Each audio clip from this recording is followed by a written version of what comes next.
That went out. I know. Welcome back, everybody. Yes, Frankfurt. There was a lot of hot dogs involved in the backstory. If anyone wants to read that later, I will definitely. Alarming number. All right.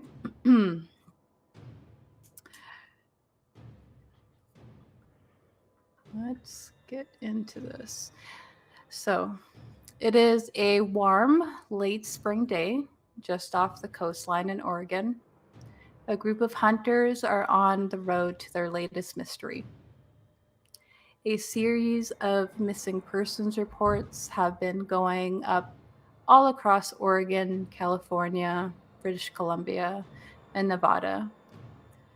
Our hunters have managed to link these missing persons reports to a popular chat forum for urban explorers. Some of the members of that community from those regions have been last known to be headed toward the site of an old abandoned asylum.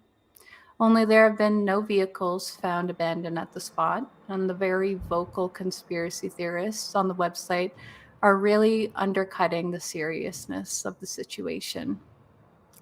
That is until they met Spooky Goose 79, who had recently gone to the asylum and didn't enter.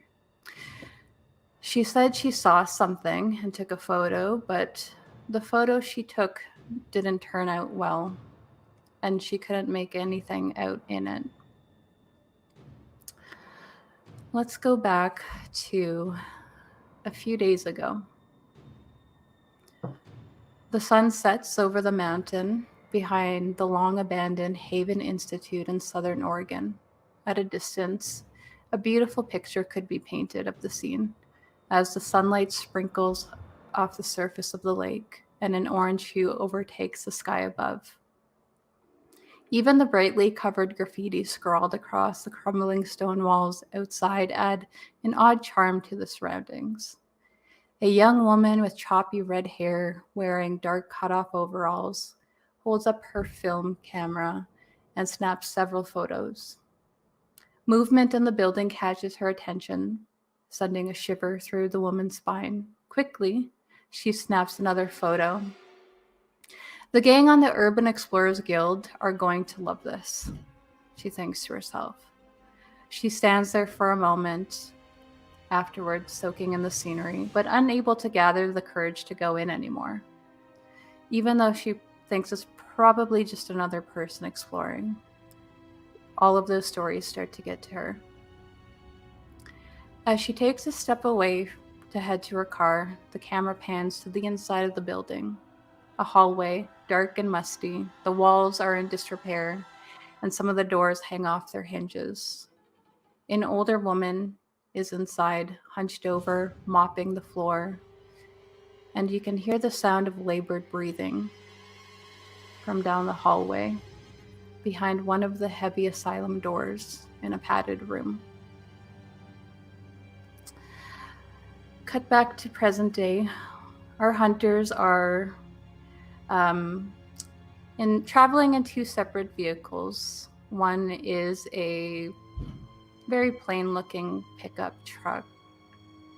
Val, would you like to describe to us who is driving this pickup truck? So in this very plain pickup truck, it's like your generic pickup truck. It's just white, just some dirt on the sides from off-roading.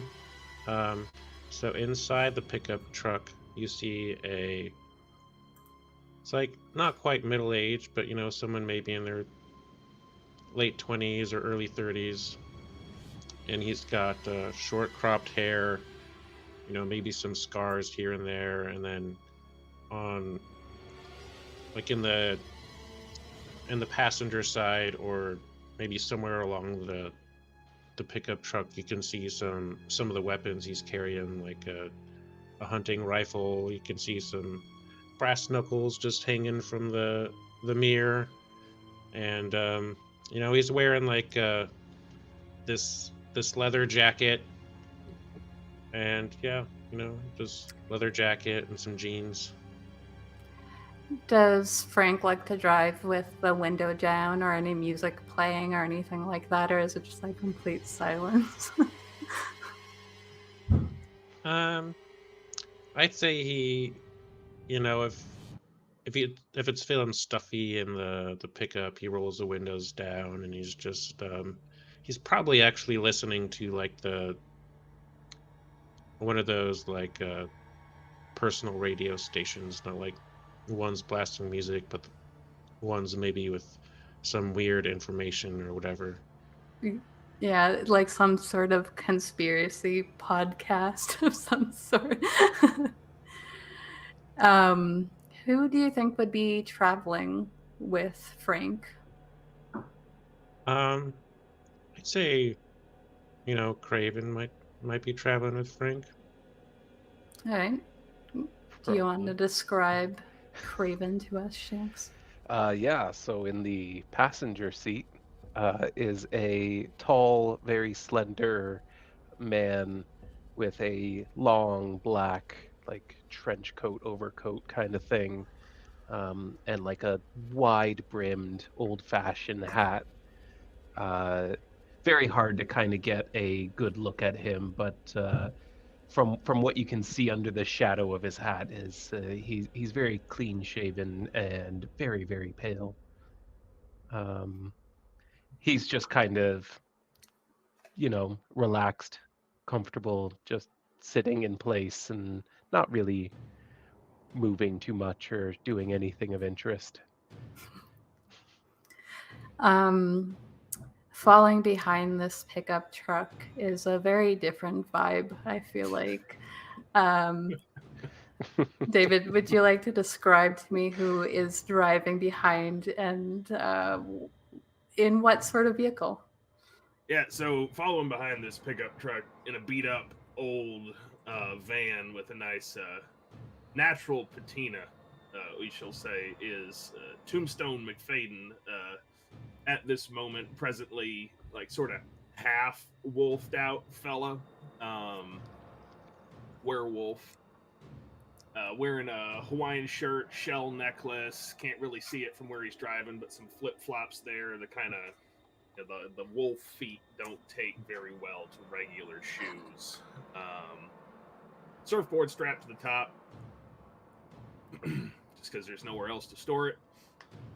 And playing on the radio, we got, there's like a local college radio station, something independent like that, playing some tunes. While we travel on down the highway, whatever sort of road we're on, with the window cracked. What sort of things? What is the inside of Tombstone's van like? Is it very organized? Is it just like shit thrown everywhere? Oh man, it's a wreck in the back. You got 2 rows of seats, and then the back there's like a little mattress back there, a couple of like boxes, little shelf. Sometimes he crashes in here.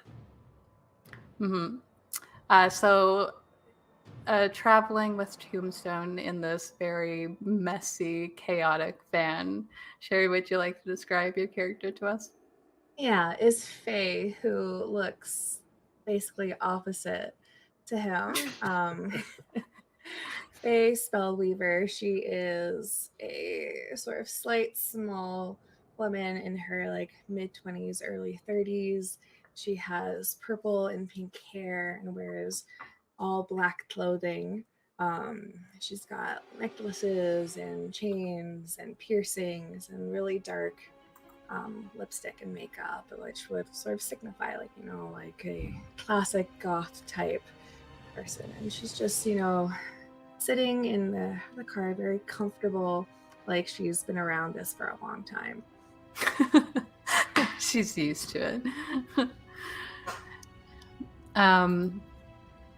All right, so the 4 of you are heading towards this point of interest of yours.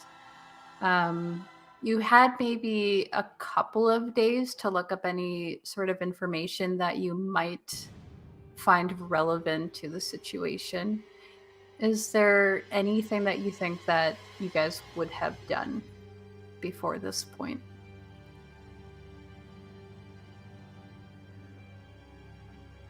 I feel like Craven probably would have looked into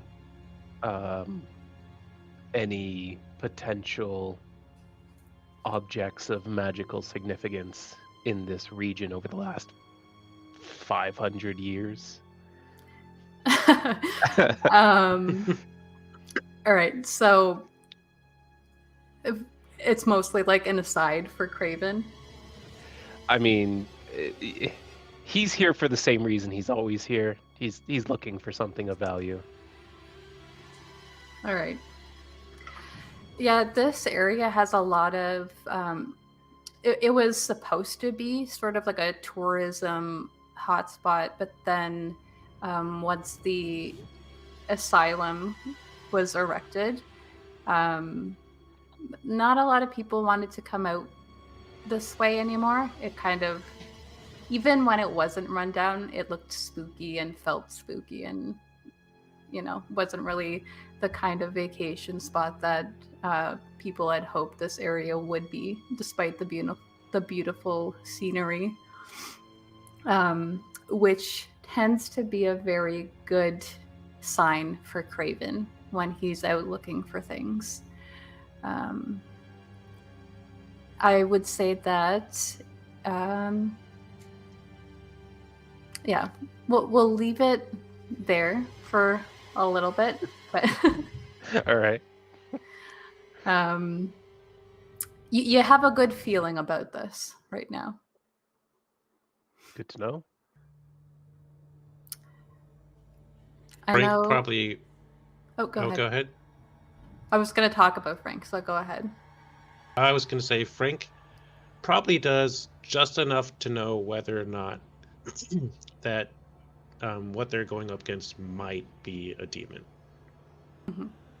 Which you did. You scoured the Urban Explorers Guild website for a couple of days looking for any details about this asylum, finding pictures of things that really kind of made your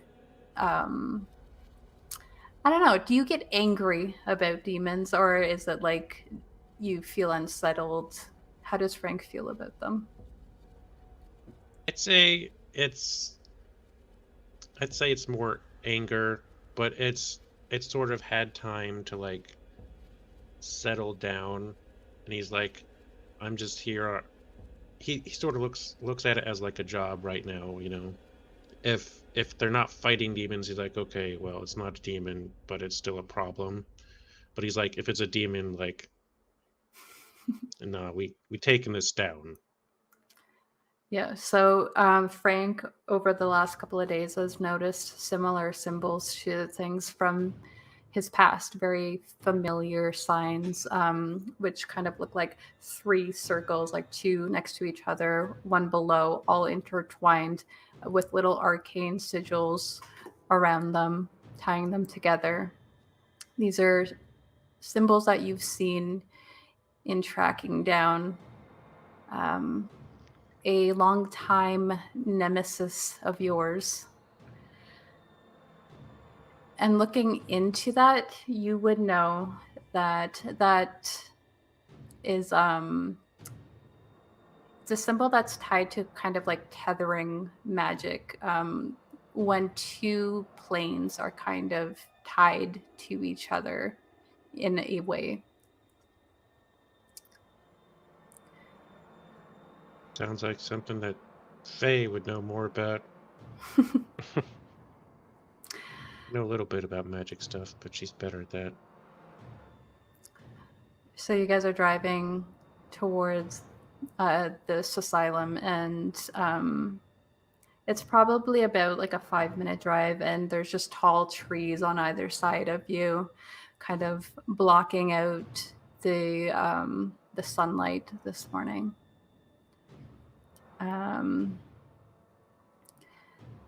Up ahead, though, you see that there is another vehicle parked where you believe that like the entrance way to the asylum is.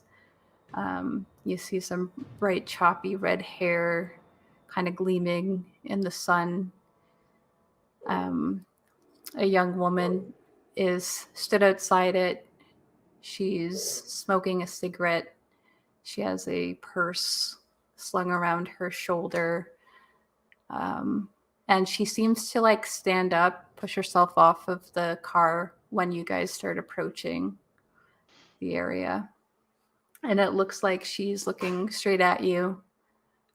She puts her hand over her eyes to like shield it to kind of get a better look at you guys as you approach. And you do see just off to the side of you, there's like a dirt road that leads down to this two-story asylum that's kind of shaped like a C. And there is like a courtyard in the middle. There is fencing all around it that is kind of broken down now. Just behind this asylum is like it backs onto a lake. And you can also see that this lake is fairly small. And there is a single cabin across the lake that looks over this spot. What would you like to do?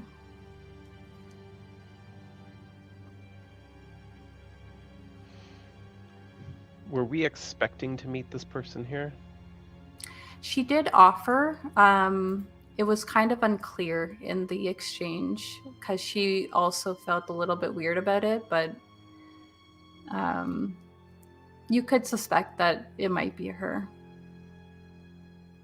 Hey, Craven. That's Sloppy Ghost, right? I would have no way of knowing this. Oh, right, you don't really... You're the person that said they might meet us here. Ah, your contact then.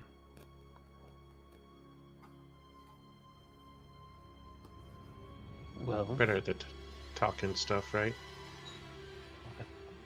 if you want, I can talk with her. Maybe see if you can find out if there's any of those trinkets inside. If she does anything about that. All right, well, let's see. And with that, Craven steps out of the car. He kind of like holds his hat as he like gets out and approaches her. So you guys kind of pull off to the side of the road behind her? Mhm. Okay. Okay. So you get out. Yeah, she's just standing there like she's taking a puff of her cigarette. Kind of eyeing you guys up, and like as a group, if you guys all exit your vehicle, she does like a you guys look weird together, and it's not something that her expression is able to hide easily. You are the one from the electronic messaging format? It's Call It's it a- a forum, Craven. We've been it's a over this. forum. He'll never Forum. learn. He's too old. Despite the way he's talking, he actually looks quite young. Like he's probably he looks like he's in his late 20s. Although legends of Craven Alminster have been going around for decades. Sure. I'm from the format. Yes. You can call me Amanda. Amanda, thank you, Craven. So you've been staking out the place. Not exactly, but I was curious about, what is going on, and if you guys think that you can resolve it, then I would like to see that happen. And she kind of fiddles with her purse a little bit and then says, kind of like a amateur photographer as well, so I just thought maybe I could see something cool in the process. Are you asking if you can tag along? Well, maybe I'll stay outside for a bit. She kind of shifts a little bit uncomfortably. But I don't know. If you don't have any experience with this sort of thing, it might be best if you do stay outside. She takes a long drag of her cigarette and like blows it, and then what sort of thing? Well, old buildings can be dangerous for many reasons. The structural integrity can lapse after a certain amount of time. Wild animals could have moved in. Clandestine characters avoiding authority figures. You never really know.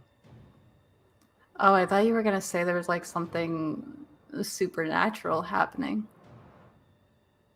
He looks like at the rest of his party, and he's like, "That's also a possibility."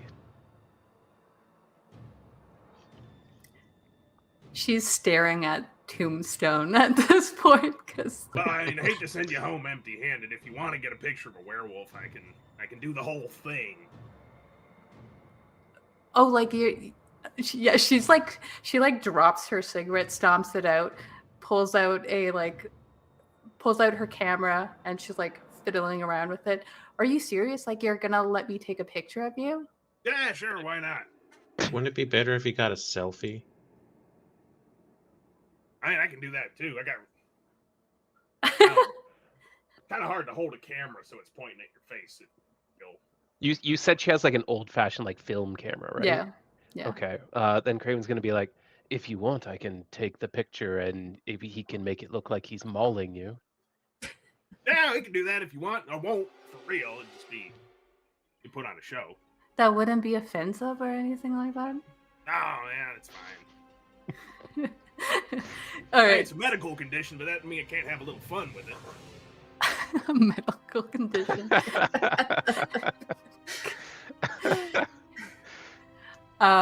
She's like, yeah, sure. I mean, I really appreciate that. And she like hands off the camera to Craven pretty gently.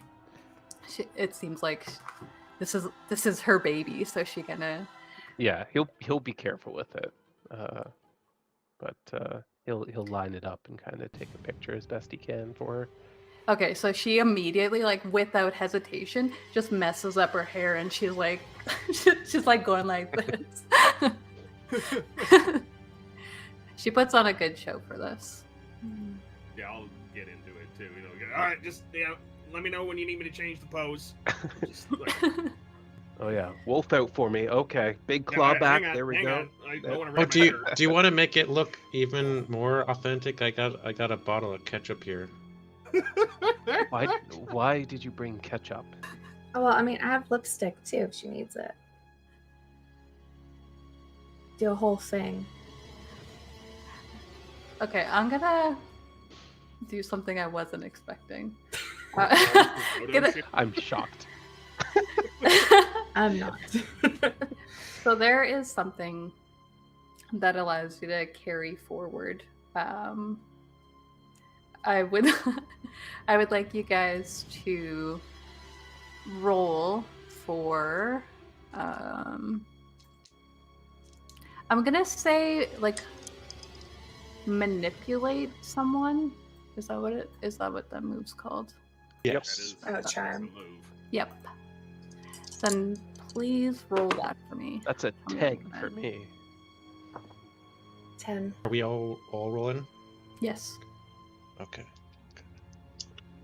You guys are all helping this situation with her. I got a 5. I ain't got no bonus to that. Okay. 6.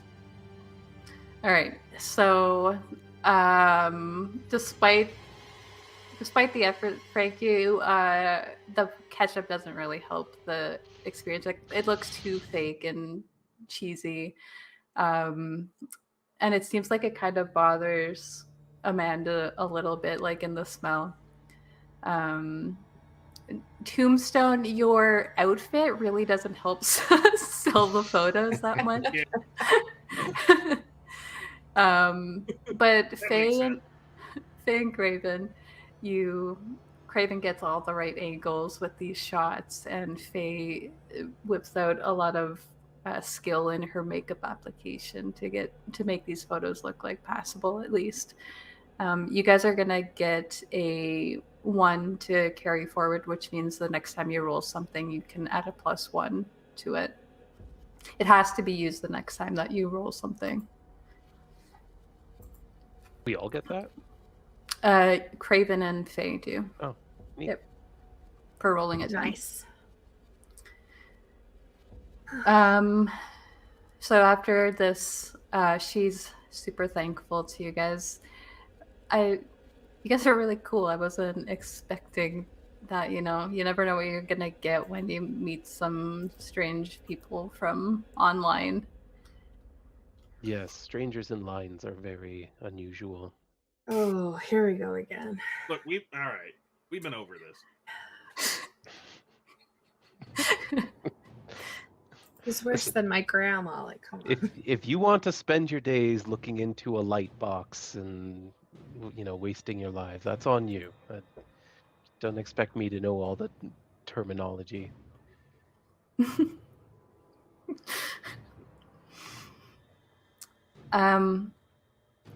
She takes her camera back and kind of like fixes herself up a little bit. She just does a quick run through with her hand through her hair. And then just says, so like, how do you guys normally do this stuff? Like,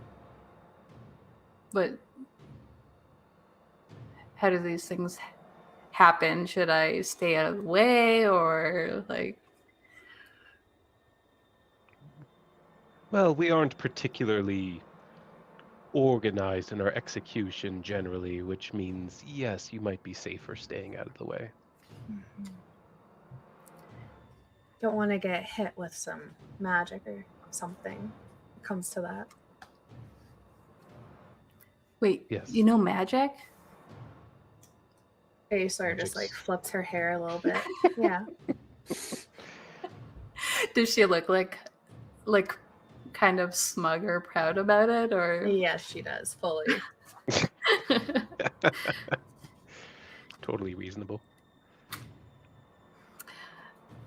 Well, I mean, is there anything you want to know before you go in there? Have you seen anyone come or go? Have you seen anything of interest? She, as soon as you say anyone, she like kind of, her eyes, you can see a little bit of fright in them. I saw someone go.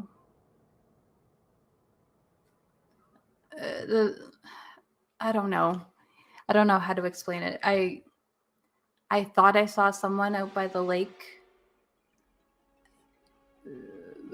They look so like old and unassuming though. Like, what would they be doing out here? There's no town for like 20 minutes away. Were they headed towards that? And he points towards the cabin on the other side of the lake. No, they weren't. Hmm. They went behind. I don't know where they went off to. Interesting. Did you take any pictures? Yeah, but I can't really develop them out here.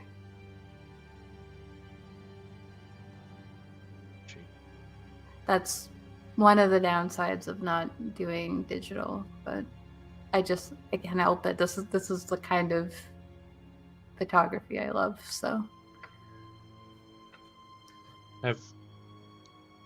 He's gonna pull out a piece of paper. Have you seen these symbols? The circles. She like leans in closer. She looks like she thinks for a really long time. And then goes, no. Can't say I have.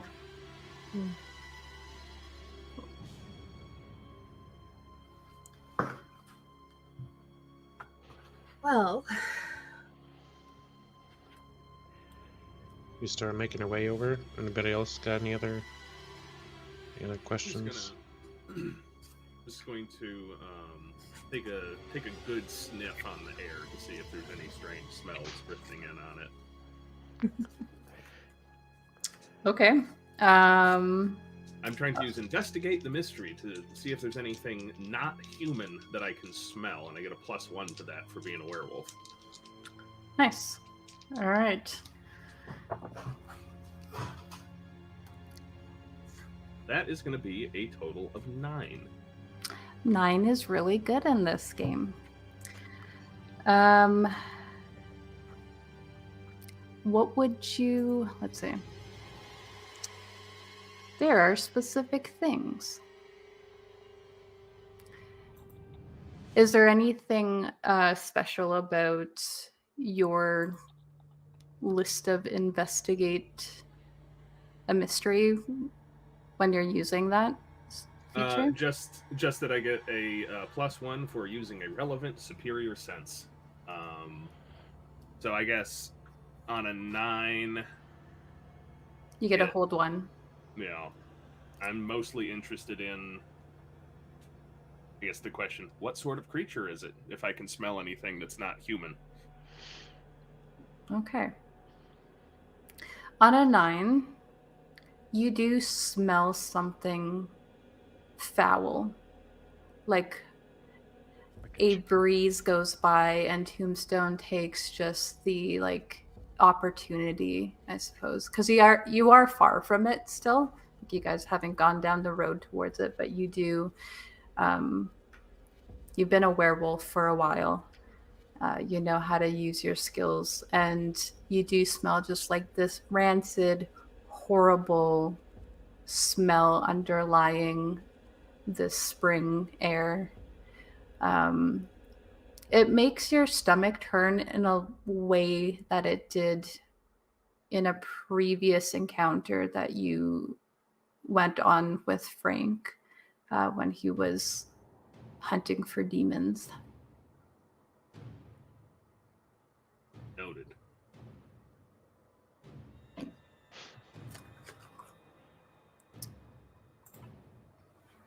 All right. Get you a whiff of anything there? Yeah, there's something bad on the wind coming from that way, pointing down the road towards the building that we're about to investigate. No.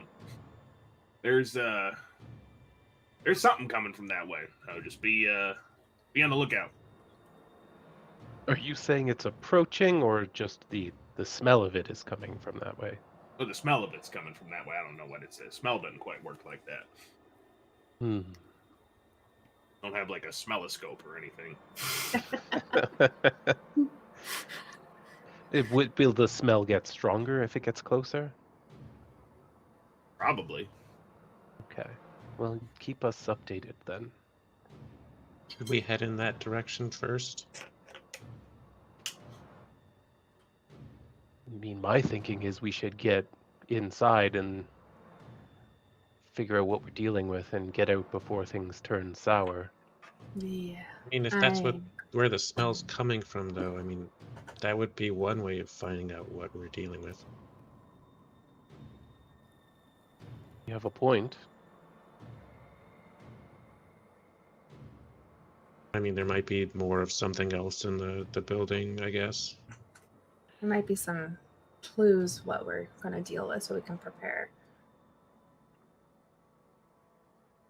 Frank looks at like the hand cannon in his jacket and like the hunting rifle on his back, like, yes, prepare. Yes, you'll want to arm yourselves for sure. We don't know what we're dealing with yet. I've got weapons with me as well, but I'm a terrible shot, so if you see me pull one out, stay out of my way.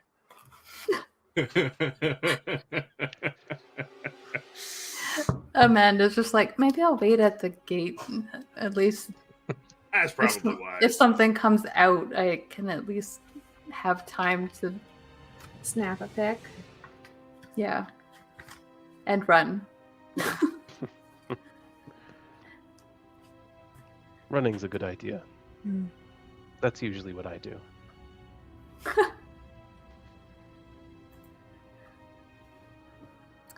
All right, so you guys head off down this dirt road towards this asylum. As soon as you are on the path, you do kind of notice there's also like a bit of a tower to this building, like maybe another story or something on top of it.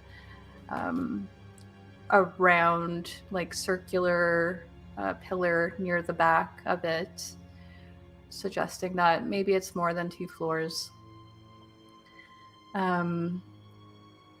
You don't meet any resistance at the gates. There's no need to like break into this area. It looks like a lot of these urban explorers have come here and kind of pulled the fencing back so that they can kind of slip underneath it. You do notice that the whole lower floor is either the windows are kind of, you know how there's like those double pane windows and they kind of have the metal mesh in between the windows. It is an asylum, so it's probably preventative for anyone trying to escape at the window, and any that seem to be broken seem oddly freshly boarded up. And the front entrance is double doors. They're closed. Do you continue on, or do you look around outside? How are you guys approaching the situation? Does there look like there's anything like out of, I guess saying out of the ordinary, it's like an abandoned asylum. Can you roll investigate a mystery for me? So roll sharp. Oh yeah, the thing I'm not good at. Investigate a mystery. That's a -1 to the roll. That's a 7, surprisingly. A 7's good. So you get to ask. Well, actually, you get to hold one. So that means that you can ask me a question from the investigate a mystery list. You can ask what happened, what sort of creature is it, what can it do, what can hurt it. So you're wanting to know maybe what is being concealed here, kind of sounds like, if there's anything amiss. Yes. Yeah, when you guys enter in this area, you do start to smell what it is that Tombstone smelled. But Tombstone, you smell it like twofold than everyone else. You now also smell like mold, rot. Unfortunately, it smells like death here, and that's not helped by the water is also giving off like a strange sort of smell as the waves come in. You are looking for something that is strange about this already strange place, Frank. As you are walking and looking around and kind of being vigilant about any signs of what you already know about this place with all these symbols that you found, you could swear that you see some movement up on the top floor, maybe roughly the size of an average person. And you see like a light, like a flashlight size light kind of go across for a quick second. Did anybody see that? Yes. We are not alone.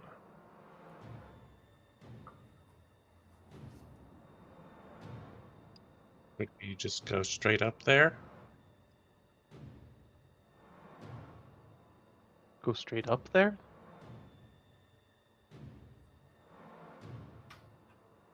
See what else is here. Are we going to need to find the stairs, or want to climb the outside of the building? That was what confused me as well. I can do it. I don't know if you'd be Yeah. able to follow me. I mean, we can find stairs first. I'm just asking if we want to go straight to the source or if you wanted to keep on investigating. If it's up to me, I would prefer avoiding anyone and anything that happens to be in here. But I know you're all here for different reasons. Faye's going to pat Frank on the back and just be like, yeah, let's go in. Let's make sure there's, no innocent person here that could get hurt.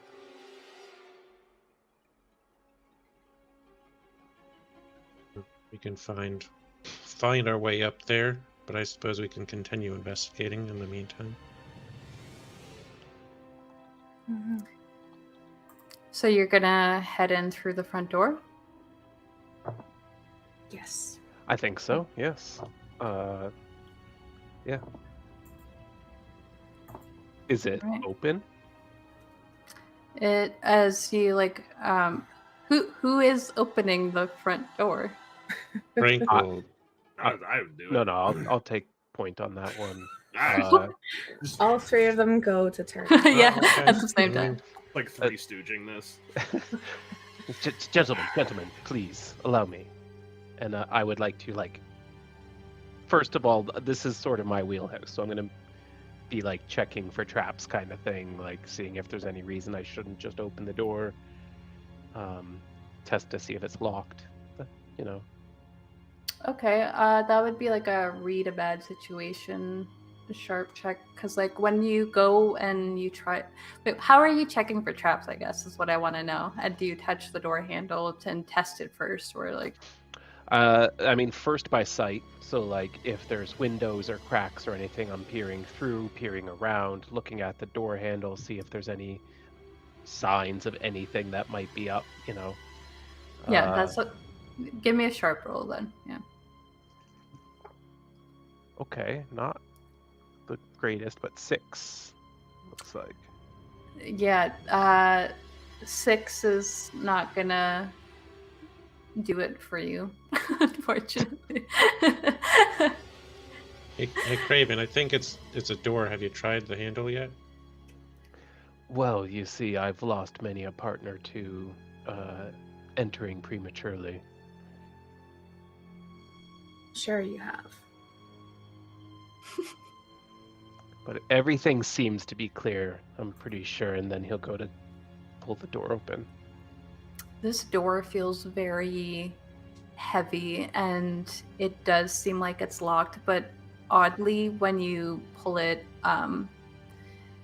it doesn't feel like a mechanical jamming of a regular lock, and you kind of hear something squishy, like a goopy sort of noise from behind the door as you kind of tug on it.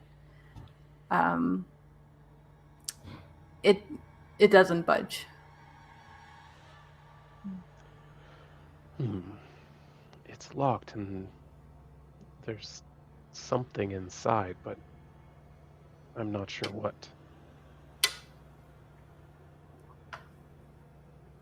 Are we still set on going through this way? I can unlock it. I've got to go in somehow. Is this the easiest way in? I mean, if it's hard to open, I mean, were there any of those boarded windows on the first floor? Yes. Yeah, there are windows boarded with wood on the first floor. It seems like the whole first floor is just boarded off, or there's windows that you can't really get in without it being trouble. And how high are those windows? Are they They probably come up to here on you. So with a little boost, it's plausible that you can get into them. I mean, we can try the windows if that'd be easier. Do you think? I mean, they're about the same amount of effort for me. Need to open a window? I'll open a window.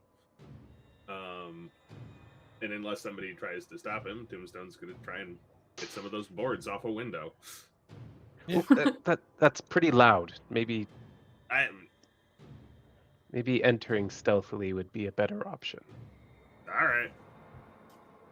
All right, I'm gonna try to unlock the door without being heard, if possible. I do have like Okay. a class ability for that. All right. What are you rolling for this then? So it's gonna be sharp, and I'm using my burglar skill for my background.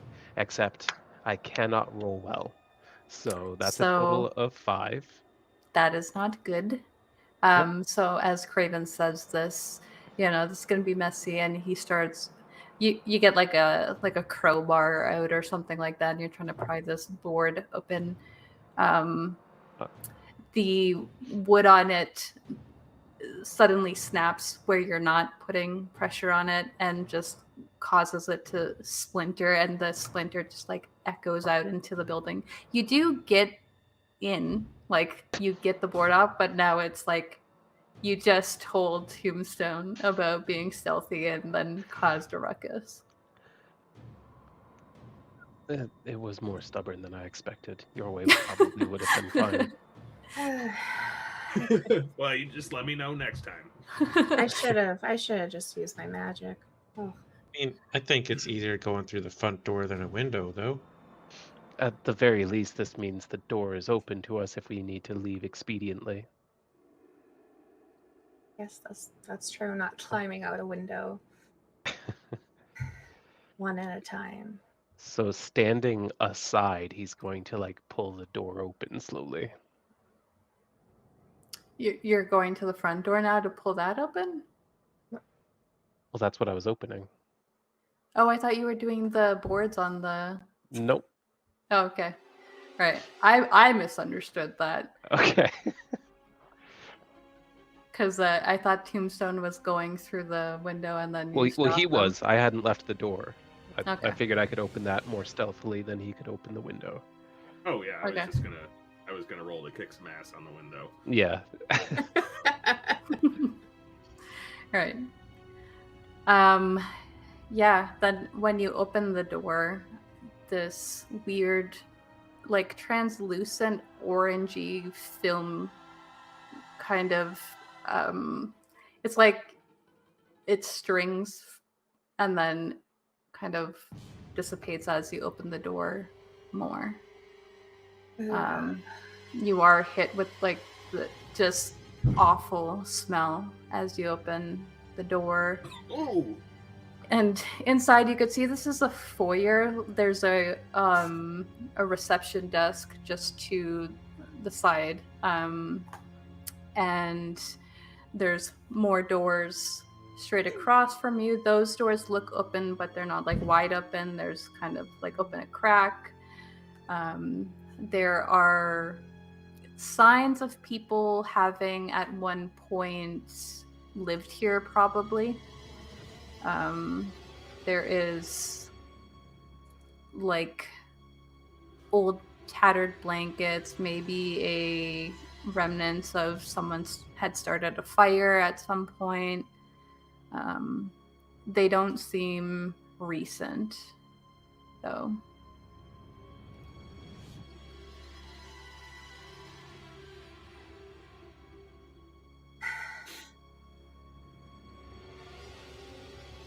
Well, I got the door open. Why don't you lead the way, Frank? Certainly. What do we? Can I, if I just make my way through those two doors that are sort of slightly open, does it give way? Yeah, it pretty easily opens, and what it opens into is kind of seems like it was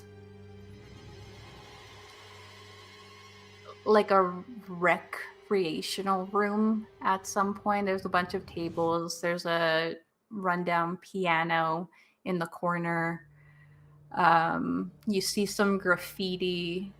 None of, like, the kind of graffiti that you don't really know what it says, but it's like someone spent hours painting it. So graffiti.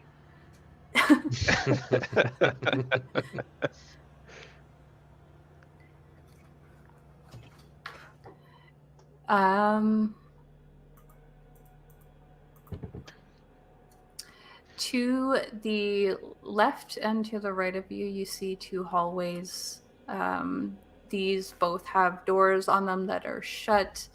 It has the double pane window with the mesh in between the glass for peering. The window is like maybe like this small.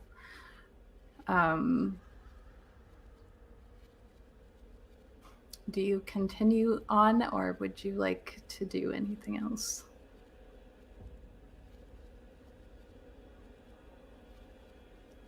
I'd say we keep moving on unless there's something off about this room. In that- just like a You mentioned there's a bunch of graffiti up on the wall. Anything that looks like a certain symbol, Mr. Furt has on a piece of paper with him. Mr. Furt. Roll a. Trying to figure out, would that be investigate or Probably. they're both sharp. So go ahead, roll a sharp. That's going to be what's +1. Yeah, +1. So that's going to be 8. An 8 is good. How is Tombstone wondering about this? Is he just standing at the door, kind of giving a scan? Is he looking? Yeah, just kind of looking doing from a here. lap. Okay. Then you see probably you see all these brightly colored graffiti, and there are these pillars in the room kind of holding up the ceiling. And as you're kind of glancing around, you do see in the distance at the very far back of the room near a window that's boarded up. It's like half of that symbol, but then half of it goes onto these fresh boards, and it's only half of it. It seems as though the other half got replaced at some point. I'm just gonna kind of nudge Frank and be like, "Hey, that over there." he pulls out his paper. You're saying there might be demons here? It smells like it. Remember, back a few months ago when we ran into that one, same smell, isn't it? I mean, your nose is better than mine. I'll trust you on that. I mean, if there's demons here, I know my prey, which is one of my moves. I get a +1 ongoing when knowingly investigating, pursuing, or fighting the breed of monster that caused my character's loss. Mm.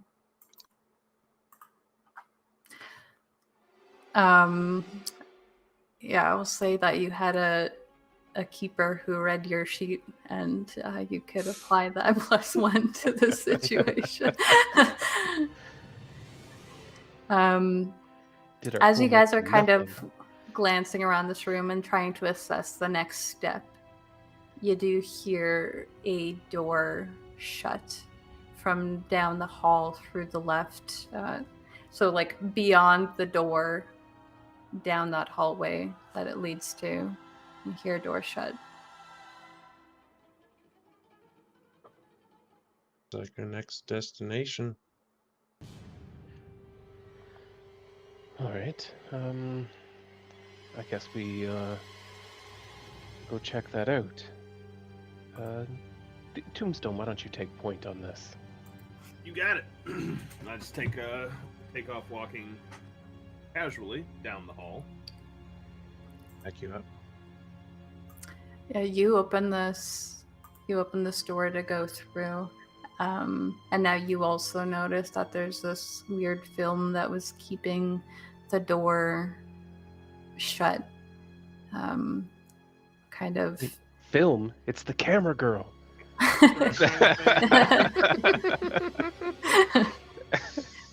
It She was said it. Amanda all along. Sorry. You head through. You see that there are plenty of rooms down this hallway, doors on either side of it, most of which are shut. There's 3 that are open on the right side of you, and there's 5 doors on the left side that are shut, and 2 on the other side that are shut. So 5 doors total each side, but there's 3 open on the right side.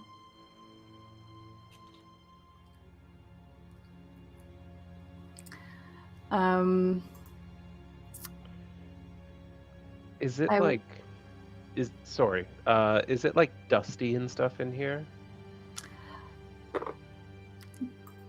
Yes. Is that something you're taking note of as a character? It is in this moment. I would like to look at the floor and see if there's any discernible footprints or evidence left behind of somebody who might be walking through these hallways right now. Yes. So, and investigate a mystery is what you want to do there. Yes, 11. Nice. Finally. Yeah, I know, right? So you get a hold 2, which means you can ask me like 2 questions specifically. What are you wanting to know? If I can determine what direction any footprints on the floor are going in, and which ones might be the most recent, if there are any. And you're specifically looking at the floor? I mean, if there's footprints in other places, then Around the I'd be walls. interested in that as well. I would also like to point out that you guys are in a boarded up building, and none of you have light out, right? Right. That's a good point. Just- Yes. Tombstone will pull his lighter out of his pocket and hold it up. Was there like a section for like having an inventory, or can we just have mundane It's items? basically like you say to me at one point, like it makes sense that my character would have this thing, and if it does make sense and it's not like super convenient, then we can say, yeah, you have some sort of light source. Can Faye try to use magic to make like a light source? She absolutely can do that. Okay, Yes. she's going to. That's a 7. So Which it is works good. Sounds good. imperfectly. But yeah, so she makes sort of like a little orb of light. Does it kind of like hover? Is it like on her hand? How does it work? It like hovers on her hand, basically. Okay, so when it works imperfectly, you get to choose your effect, and a glitch also happens.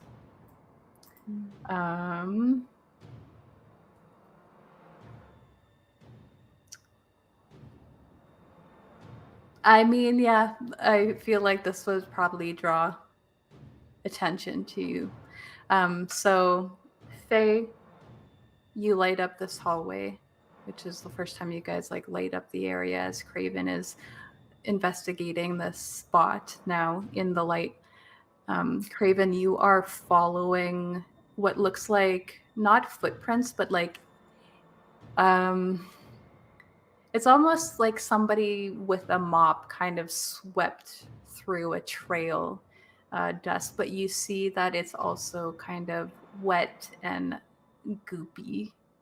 And it's leading all the way to one of the closed doors on the right side of the hallway at the end. But almost as soon as you meet your eyes to the door, it opens up. This loud creak can be heard through the hallway. And you see what looks like an elderly woman. But like the whole back of her seems to be tethered by this big trail of goop, like the door at the front was. She looks vacant in expression, but she's staring directly at Faye right now. There isn't any movement from her. She's just stood at this door, staring at you. Gosh, this is so fucking creepy. He's just like, do I put it out? What should I do? She's staring at me. So Frank will take out his hand cannon. Like, I can put it out. I think she was talking about the orb in her hand. But you might need that. How far did you guys go down this hallway?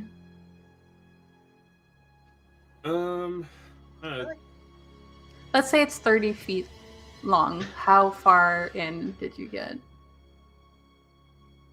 I mean, we were following Tombstone, right? So how far in would Tombstone go?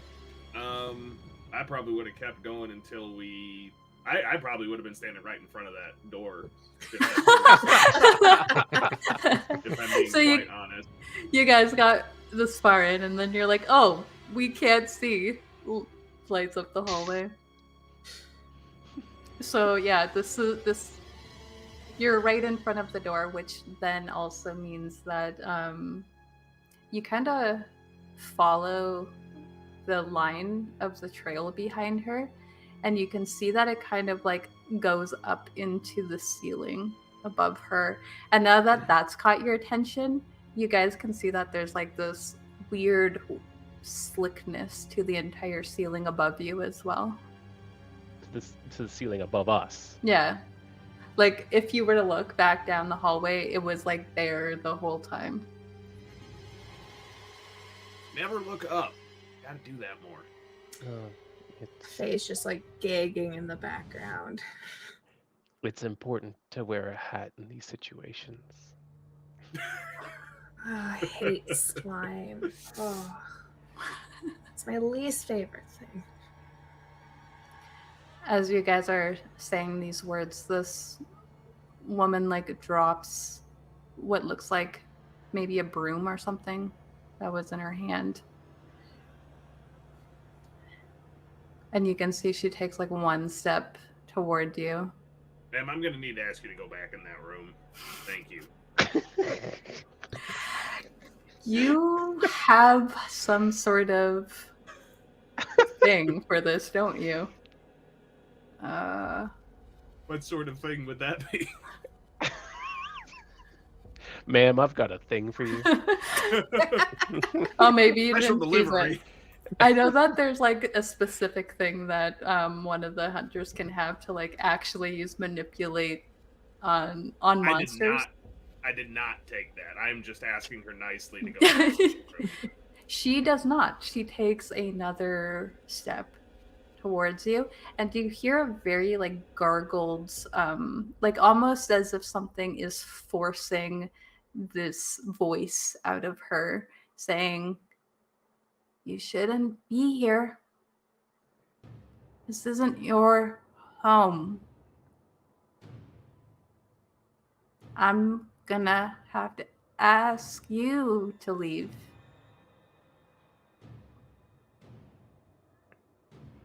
Just want to make sure how- that you're safe and all your valuables are safely locked away somewhere. Where would they happen to be, by the way? Stop. How close is this woman? She's like 4 feet away from Tombstone now, like getting in his space. Shoot her foul. Okay, I'm like, hey, Tombstone, you might want to just move out of the way here. By all means, I'll step. And I'll step like I'm gonna, around her to the side. and then slightly. I'm gonna do the kick ass with my hand cannon. Oh my gosh, here we go. All right. That's not a. Oh, Oh no. that's a 6, which is Um, not what I'm looking for. But Yeah, a 6 is not what you're looking for. How close are you when you do this? I'd say I'm like maybe 1 or 2 feet behind Tombstone, but like to the side of him. Okay. So Frank levels. What did you say you were using, like your shotgun or something? It's referred to as a hand cannon. That's hand generally cannon. a very large revolver. Oh, okay. Yeah. So yeah, you take aim at this, and you notice that as soon as it gets close, this weird like goop kind of envelops the whole body, absorbing the impact of the bullet. I am now going to roll something on you. Because it looks like this bullet is almost getting slung back in your direction. Oh shit.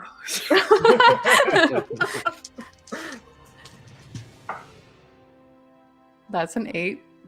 That's a good number. Can I have that one instead? What is the harm on your weapon?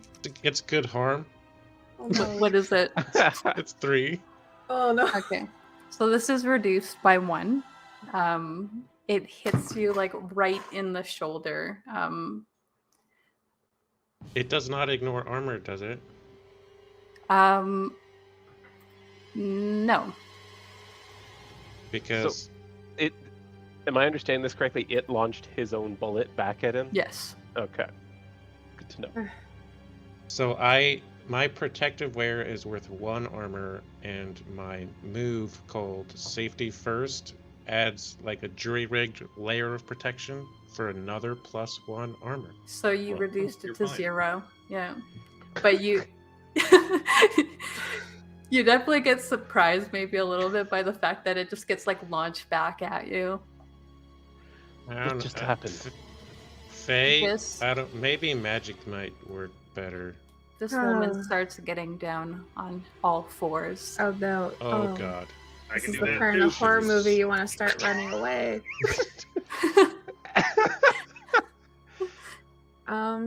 Faye is going to use her combat magic, her blast, to try and hit. Please be a good roll. Okay, that's a 9. The 9 is good.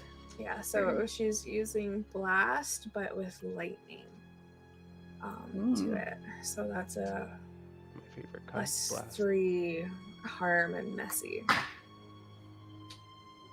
I don't know what messy means, but hopefully. I mean, it's already pretty messy in here, so I'm just imagining goop like flying everywhere. Oh yeah, Oh, that could like be bad exploding for a us. potato microwave. Faye, you let out this blast of lightning as this woman is like getting on all 4s and like just this really awkward pose, almost looking like she's about to start running at you guys on all 4s. You sling it out, and everything around her just kind of like electrifies. Like it gets electrified right through this like tether behind her. Her whole body gets kind of charred in all of this electricity that's happening. Yeah, goop is like flying everywhere, but oddly, like it reforms back into something, and then it leaves her there. She completely is let go from this tether, and it kind of trails back up into the ceiling into the room that she was in.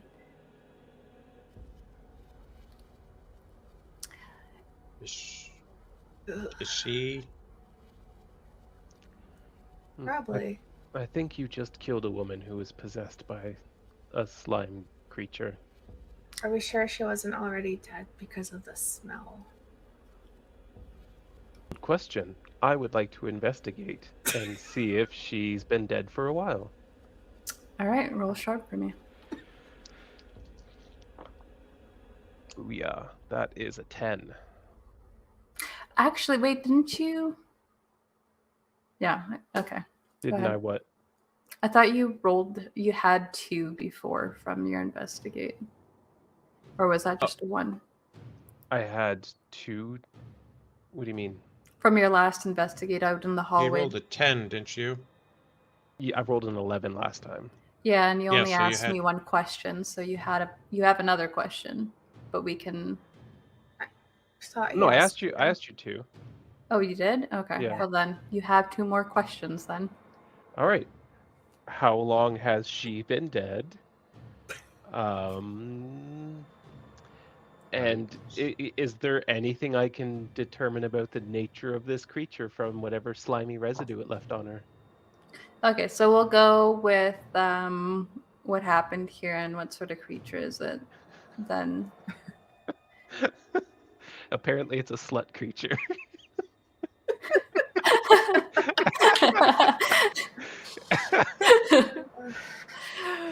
Oh boy. Okay. How long has she been dead was one of the things. Yes. What happened here? Once you get back, like once you get through like all of the fact that Faye just kind of charred this lady to crisp, so she already looks awful now, like worse than she did. Oops. You can see signs of decaying on the ear, like bloating in her body. You would assume that Faye wasn't the one to kill this woman. Yes, it seems you were right. She's been dead for a while.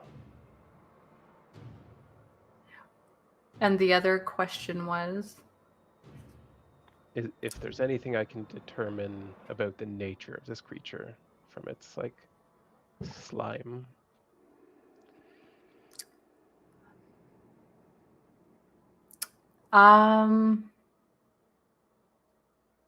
What sort of creatures? You guys kind of already know that there is something demonic happening, but demons come in all shapes and sizes.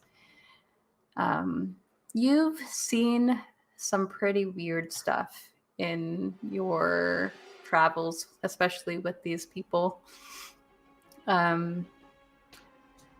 This kind of reminds you of almost like a larger scale of a smaller situation where there was some sort of like almost like a pseudopod. It had other entities like connected to it, and that was their only means of control. Okay. Yeah. If I say anything else, it'll be answering another question there. So Fair enough. Well, that does at least give me one idea. Oh, Salt may be effective here.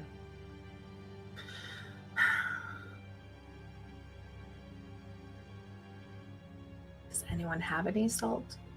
There's probably some back in my van. I usually use it to mix with my ketchup. There's salt and ketchup. There is salt in ketchup. It's not salty How much- enough for him. Gonna defeat the monster with ketchup. I mean, I've How also much- got some Nog Champa back in the van if the smell's too much for us, too.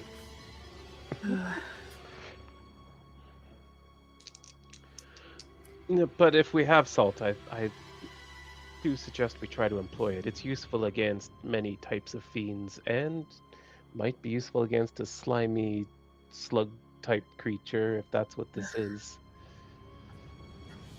I mean, I usually just have like the small salt packets. I don't carry around like the large bottles. Oh yeah, no, I've only got like maybe half a jar. Well, With we might have a kitchen or something here, right? There might be salt. Yeah, that's an idea. Good point. Are you guys going to look for salt? Yes. Yeah, we may as well. Who is the closest to the door that this woman was standing in? Probably me. Okay, so you guys turn around. As you guys are walking down the hallway, kind of looking for this kitchen, which I would like maybe, I don't know, who wants to do the role for looking for a kitchen? I will. And- Why not? Okay. Unless they are good at it, and I would know that. Yeah, I would probably be good at it, but my rolls haven't been great either. I guess I've been balanced now, but I don't know. Go ahead. I'll try. You can also help each other as well. Well, I rolled a 7. Okay. I'm gonna treat that as a sharp roll of like what's your best way into this kitchen is essentially what I feel like is happening. So yeah, kind of just taking in the fact that you were just in a recreational room, you would expect that there, whatever sort of cafeteria or kitchen would probably be just off that. So you start heading back down the hallway towards that area again, and just kind of panning away from you guys for a moment. You see just behind Tombstone as you guys are leaving, and he's kind of like in the back of this group now. This sort of droplet of this translucent orange goop is like kind of hanging down from the ceiling, almost like it's trying to affix itself to Tombstone, but he kind of walks Stop away. that. He walks away just in time. And you guys make it to the kitchen. You start rummaging around in the cupboards, looking for any things that people didn't take. Salt wouldn't have been something that people squatting here would have been in like dire need of, I'm sure. So you are able to find like a standard old table salt with like bugs kind of living in it now. And Wouldn't salt kill the bugs immediately? I don't know. Depends Do you on- want to get hung up on this right now? They're Have you magical met me? bugs. Come on. They're demon bugs, all right? But as you guys are kind of gathering your supplies and getting your bearings of trying to plan out what you're about to do, we are going to go up to the second floor. So imagine the camera pans over to the second floor. We see just like the entire floor, the walls, the ceilings are all coated in this substance that has been greeting them the entire time. Standing up in the middle of the hallway of the second floor, we see a young woman enveloped in one of these like pod-like tethers. She stands there with a kitchen knife in hand. She again kind of looks very lethargic in movement. She's just kind of slowly walking down the hallway as though on some sort of like watch duty. We see that all the doors up here are open. In the room are bodies of various people that it looks maybe like they've been freshly put here. They're being stuck to the wall, slowly enveloped in this stuff, like they're not quite gone. And I think that's where we'll take a bit of a break. So we go to the kitchen of the Haven Asylum, where you have now secured yourself some salt and are ready for your next move. What would you like to do?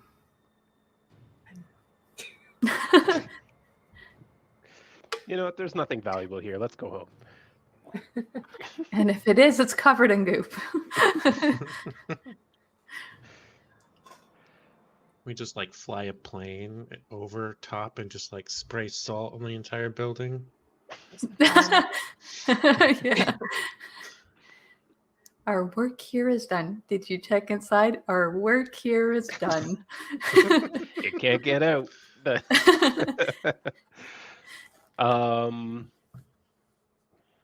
don't really have much other than I would like to go looking for anything of magical significance, but probably not safe for me to do on my own. So we should maybe just try to deal with this creature instead.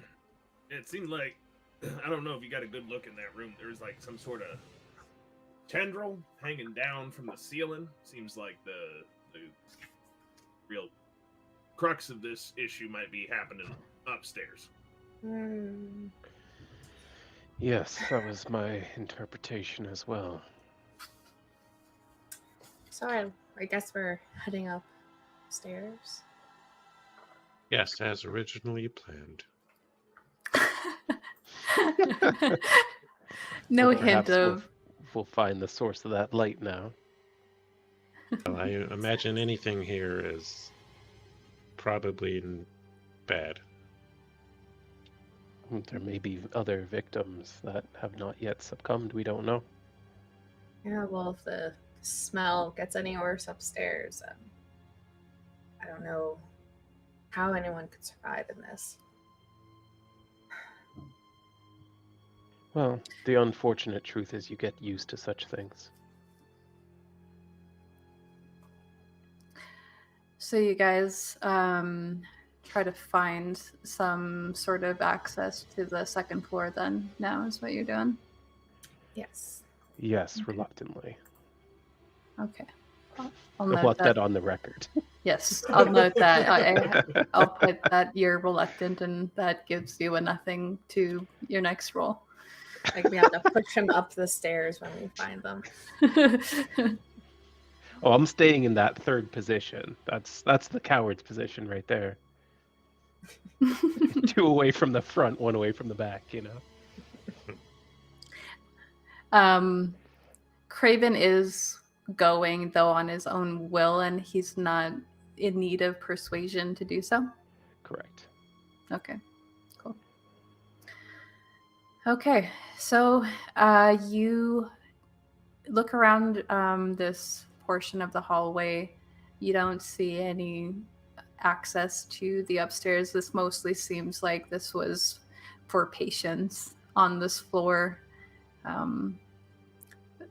Bedrooms, these ones look shared, so they probably were rooms for people who weren't like immediate harm to other people. Then you get the kitchen and you go over, I'd assume, to the next hallway that you hadn't explored yet. However, when you're passing through, you guys kind of made a point of ensuring that you had a way out back through the front door. You notice that there's no more light coming from that, as though it's been shut again. That's unsettling. Now we can leave that as it is. But is that I don't think it's a good idea if we don't have an easy exit. I assume that the creature is using those tendrils to pull the door closed behind us. Yeah. So you might need something more significant than a doorstop to keep it open. Can't close a door that's not there. I was gonna suggest the same Touche. thing. I would like to try to take the door off the hinges. Are you guys all doing this together? Yes. Okay, so Seems like a group project. how are you trying to do this? Well, I've got tools with me for like burglarizing and whatnot, so I assume involved is at least a small hammer and screwdriver or some equivalent that I can just knock the hinge out and pull the door free.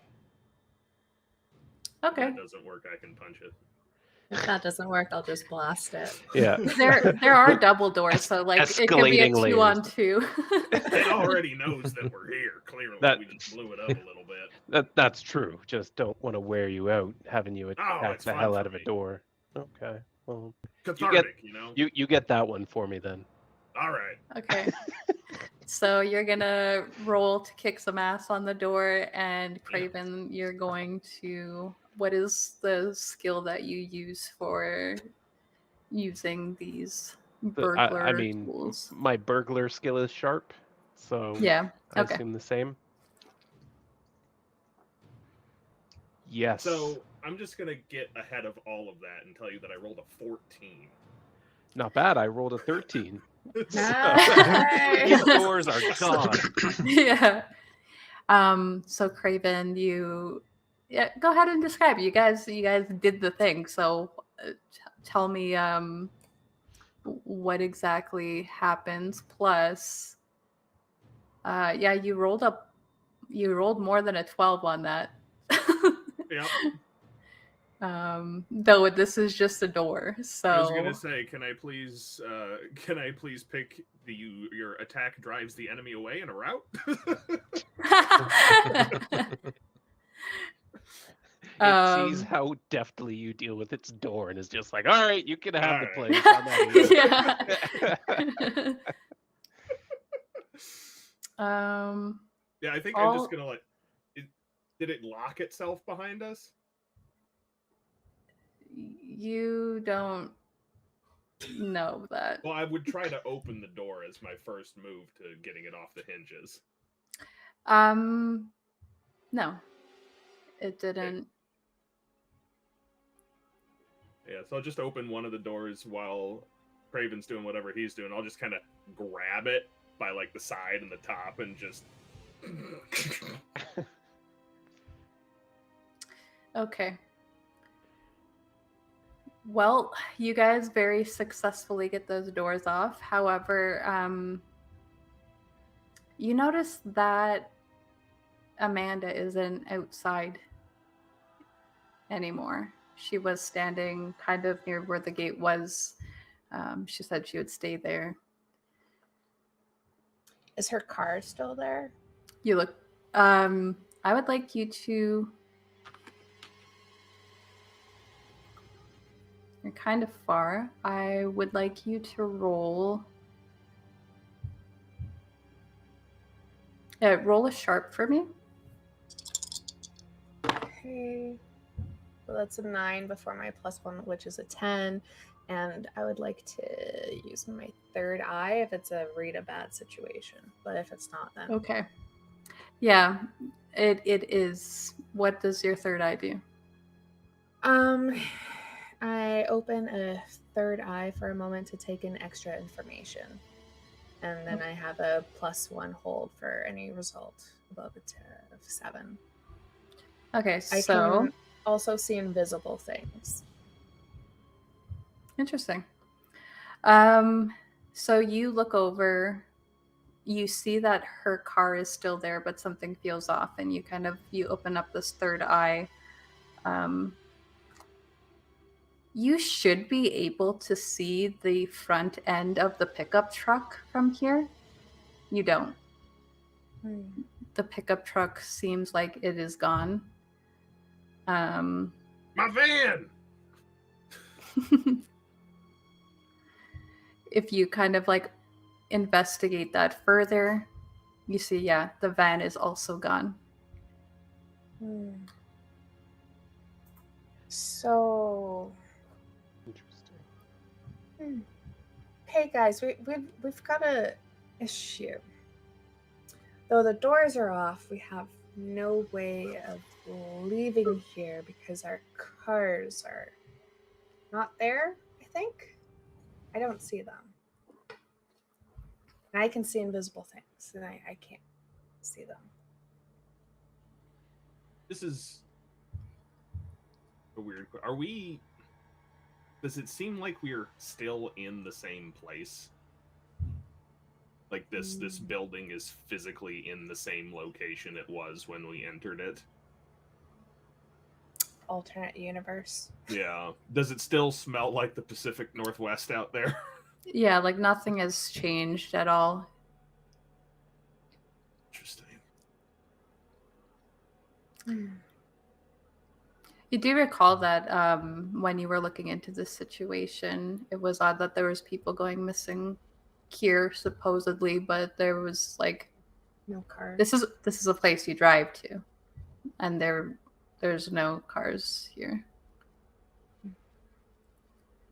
We can either continue investigating here, or we can see if there are any more clues as to where our friend Amanda out there has gone. It's not possible for her to drive 3 vehicles at once. That'd be a neat trait. And her car still is there. Well, now that is peculiar.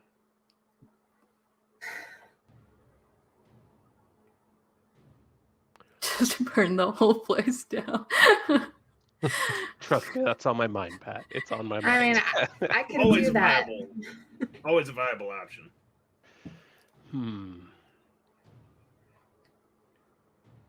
She's not here. Okay. I think Our we got to cars take aren't care of here, this hers is. situation. Yes. Let's One thing at a time.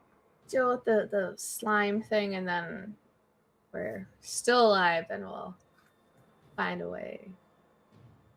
Find the cars. Sounds good to me. Okay. So you guys are heading back through to get back up to the second floor then? I guess Fortunately, so. yes. Reluctantly. I want that on the record. Yes, reluctantly +0 to your next roll. Okay. Yes. All right. So you are heading in. It doesn't take too long for you to find a way upstairs, going down the hallway that you hadn't explored yet. You notice that this area is more like offices, or you can see desks that are have been broken down over time, and at one end of the hallway there is a stairwell. Opening up the stairwell, you start to see that there's copious amounts on the upper half, like as you look up in the stairwell, of this goopy substance.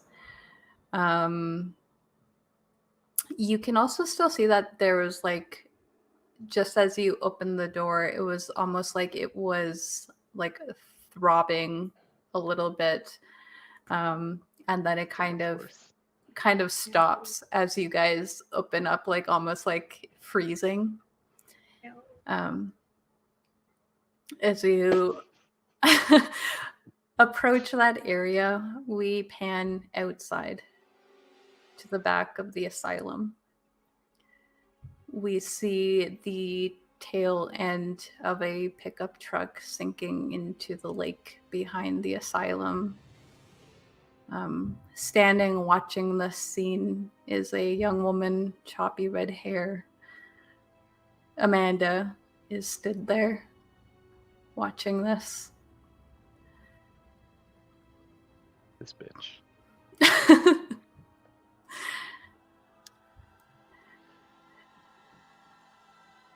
What do you guys do with this situation? When we Okay, so we're heading up the stairs, right? Start throwing salt. Yeah, I was gonna say, like, as soon as we find like a good like portion of the slime where it feels like it's definitely still connected to the creature, you gotta chuck like a handful of salt at So it. not like a thin layer. It's like this is probably Thick. connected. Yeah. Yeah, something Yeah. that seems like one of the tendrils or something. Like, Yeah, not just some residue left over. yeah. Okay, so you head up the stairs and are you just like sprinkling it on just to like test, or are you just like chucking I mean, the... like a good handful and like kind of throwing a spread across it. All right.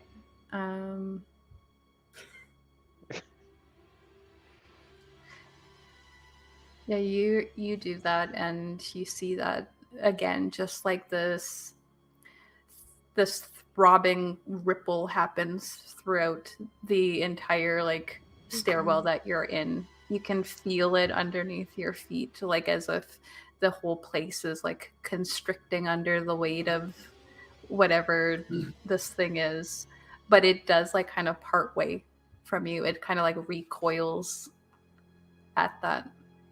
There, see? We It have did not like something- that. Yeah. We know it responds to magic and salt now. It has not stopped shifting at this point too. It seems like it's keeping away from you, but still just like shifting and changing and moving around you.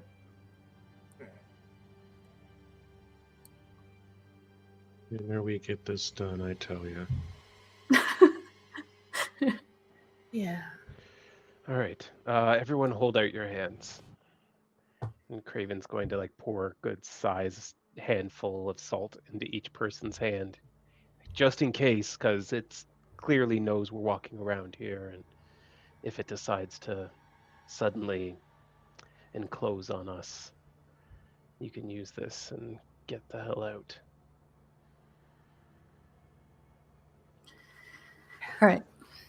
So we'll just assume that you guys kind of like you're traveling up the stairs, sprinkling any salt at anything if it starts approaching you again. But for the most part, it just is kind of, it's almost like it's allowing you passage, and it kind of reforms behind you. Which is what concerns me. You enter the second level, and you see this woman just kind of walking. Unlike the woman downstairs where it was like a tendril out of the back of her head, she's just like enveloped walking through this, and it's almost like it's controlling every movement in her body as she does so. You see like the glint of light because the second floor isn't as boarded up as the lower level was.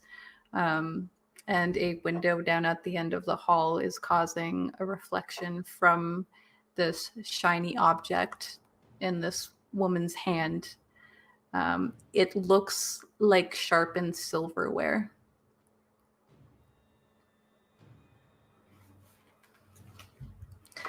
You do, however, notice that like there are doors all along here, more patient rooms, and then like almost in the center of the hallway there is what looks like perhaps a like common room, like a common space, and then beyond that there's more rooms. You notice that there is stairs on like right across from you going up to what looks like another level.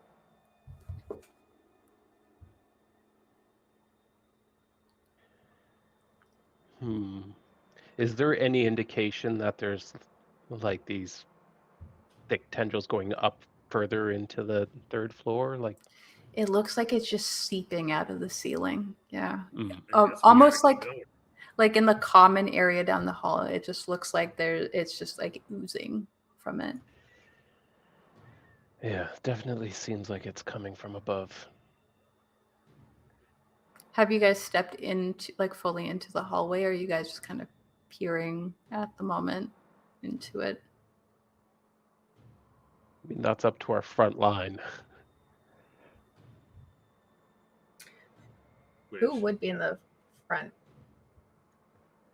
Like it either I be gotta Tombstone or Frank. Yeah. We'd be. I'd say, yeah, Frank's, yeah, he's gonna be stepping in the hallway. Okay, so you step into the hallway. As soon as you do that, again, similar to the situation with the light, your presence just seems to like alert this woman standing down the hall. She stops what she's doing and looks toward all of you. You see you see that there's like little tendrils going into the open doors of the rooms, and those all kind of start shifting as though there's something connected there too that's now moving around. You feel like you're about to be enclosed in on at the moment.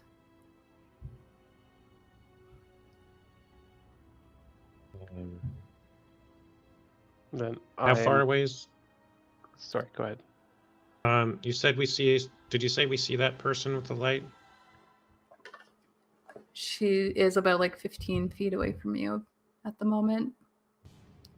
Can we? I guess this might be like investigate, but I want to know if there's any way to tell if they look as bad as the elderly woman did, just Yes. before we start blasting. Yeah, that is investigate a mystery. Okay, not my strong suit, but You go into a creepy house, you see an old woman, you just start blasting. Did not make the rules. They are asking for it. it's a 5, so I'm not gonna. Mm-hmm. I don't know. It looks like a goopy person, but I think we should just treat it like we did the last one. And so when you said what feels like we're being enclosed on, you mean like the goop is actually like getting closer around us again? It kind of seems like there's probably more creatures in these rooms that are open but you can't see, and now it's like those tendrils are like now coming out into the hallway.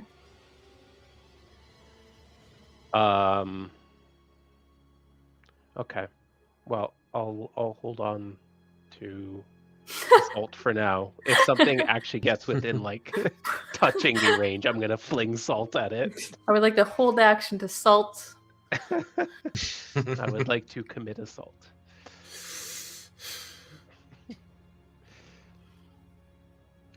But yeah, other than that, should we just kick some ass? It's gonna be like, there's another one, get her. I will say, did you add your +1 to that roll, though? Yes, I did. Okay. But +1 -1 is +0. Yeah. So. Okay. So you are going Yeah. to try to kill this creature. Then, are you going to try to shoot it again? It's what I got. I don't got no magics. I just do the natural stuff. So that's yeah, that's a +1, and then +2 for my toughness roll. That's a total of 8. That I is. kick some ass. Yeah, you do kick some ass. And your harm rating for that is That's a 3. nice. All right, so almost like anticipating that the same thing is going to happen, you let the bullet go, but you do it.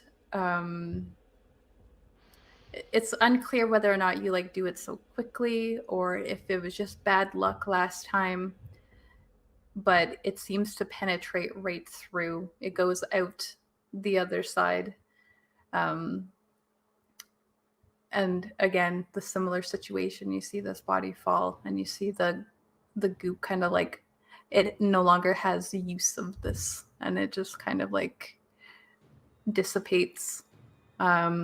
It seems to stay around her for a moment, before receding. You start to hear just this gurgling noise coming from the other rooms, though. 4 more of these people who are enveloped in these pods are like coming into the hallway, like climbing out.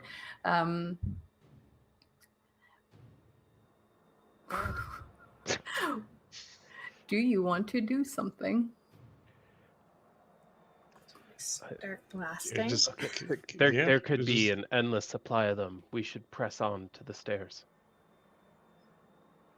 Yeah, take it out at the place that's controlling them rather than wasting our time here. Let's go. Let's get a move on. Okay, let's hoof it. Okay.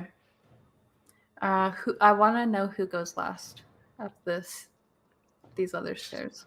Well, if it was the same order as last time, it would be me. Wait, Okay, last? Because wasn't Frank going first? Then you two in the middle? I thought you and Frank were in the front. Yeah, I thought I was Oh. last. Okay. Yeah. Never mind. Okay. So Faye, you think you're last? Hmm. So you guys like run up the stairs, and Craven's like being comforted in between all of you guys in this process. Faye, you notice something that might have been good a second ago, but feels wrong now as you're heading up the stairs. It seems like all of the goop that was on these creatures controlling them now just like recedes. You see it kind of going back up into the ceiling, as if there were a change of plans. Oh Can I- no! Oh no! While we're running up the stairs, can I use a little magic? All right, what are you gonna do? I would like to try and on me. enchant my claws using the enchant a weapon ability. Okay. Neat. I can't do nothing like that. Tell Okay. me how you feel Okay. you are doing that, but like make your roll and Yeah, let me so know. I got a handful of salt. I got a lot of points in weird. We've kind of figured out this thing doesn't really like being covered in salt. I want to try and use that somehow as part of the spell to infuse that energy power of the salt into my claws. I love that. Okay. Yeah, go ahead. Come on. Oh yeah, that's a lot. What is it? +3, so 13. All right. Yeah, so you yeah, that works out. You remember seeing like Faye do some minor enchanting of items in the past when you guys have needed to get like a specific weakness of a monster that you were hunting. And Tombstone being pretty familiar with the weird side of things. Just as you're going, you're like sprinkling this salt on your claws and like I don't know, doing some sort of weird enchanting. I think maybe it's kind of. Have you ever been in the ocean? It's kind of hard to get all the salt out of your hair, and I think in the past maybe Tombstone has used magic to get the salt water out of his hair. We're just doing it backwards now.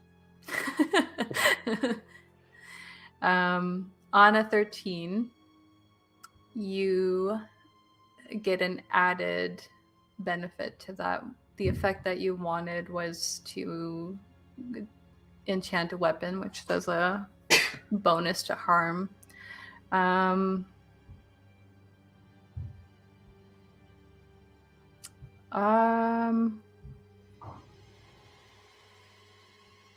Yeah, sure. Let's do it because you know that this is kind of its weakness. Let's do a double on that. You get a +2 to that. Nice. Yeah. So you guys were Scooby-Dooing it up the stairs, feeling the bad vibes all around. Frank, you go in first. I don't know if it's comforting to you that you don't have to deal with another obstacle or not, but you notice that the stairwell kind of wraps around and up the building, and it seems like it's headed toward what you saw was a tower outside. You see that the door is ajar at the end, and it seems like there's some light coming out of it. When we saw that light earlier, was it on the second story or on the third story? Yes, it was on the second. Okay. Yeah.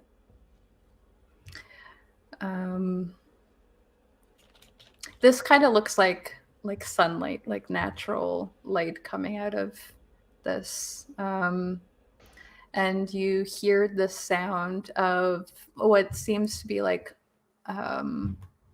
Faye would probably know this. Maybe you guys have even heard it, but like a ritual sort of incantation, but it sounds broken up, like it's not quite right.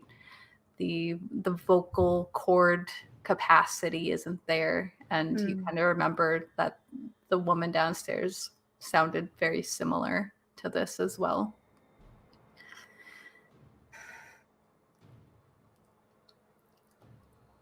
I mean, whatever it is, it doesn't sound good. Correct. We should put a stop to it. So you head towards this tower.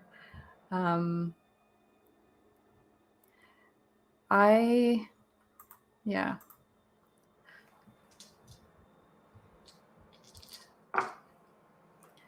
Oh, she's rolling. You guys start to hear a voice in your mind. It sounds like someone's like almost beckoning you to come closer, continue your approach. You're almost there. We need you.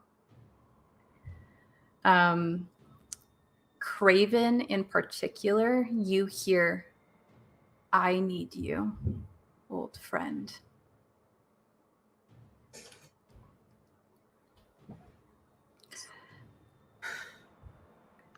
You almost feel compelled to continue on towards this tower.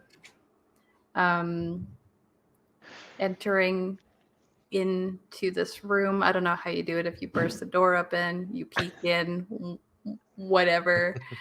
But the first thing, Frank, that you notice is that there is a symbol on the floor in this room, taking up almost the whole span of the room. It's probably like circular, maybe 30-foot wide room.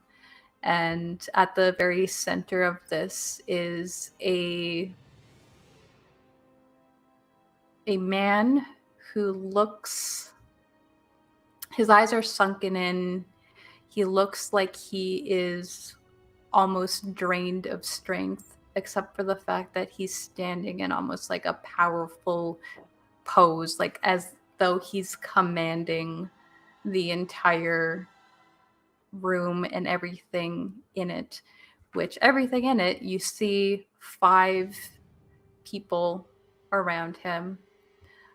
They seem to be on their knees facing him, feeding something into him. Like you can kind of see the tendrils just sort of like throbbing as though he's pulling some sort of force from them. Does he look familiar?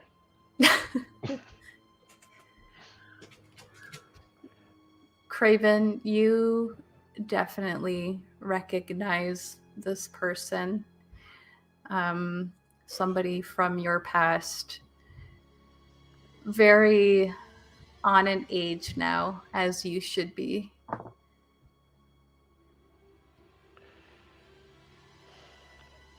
You said that there's a symbol on the floor. Is that the same symbol? Yes. So the first thing that Frank would probably do, and he knows a little bit about magic, but he's not like really big on it. The first thing that's going through his mind is to just like open up the salt container. No, he probably doesn't think he probably just like try and chuck the salt container into the middle of the circle and shoot it. Like a salt grenade. Okay, yeah. Okay. Roll to kick some ass then.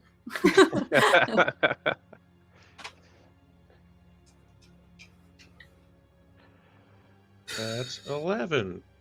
Hey, Nice. that's not awful. That should do it. That should do it. Hopefully.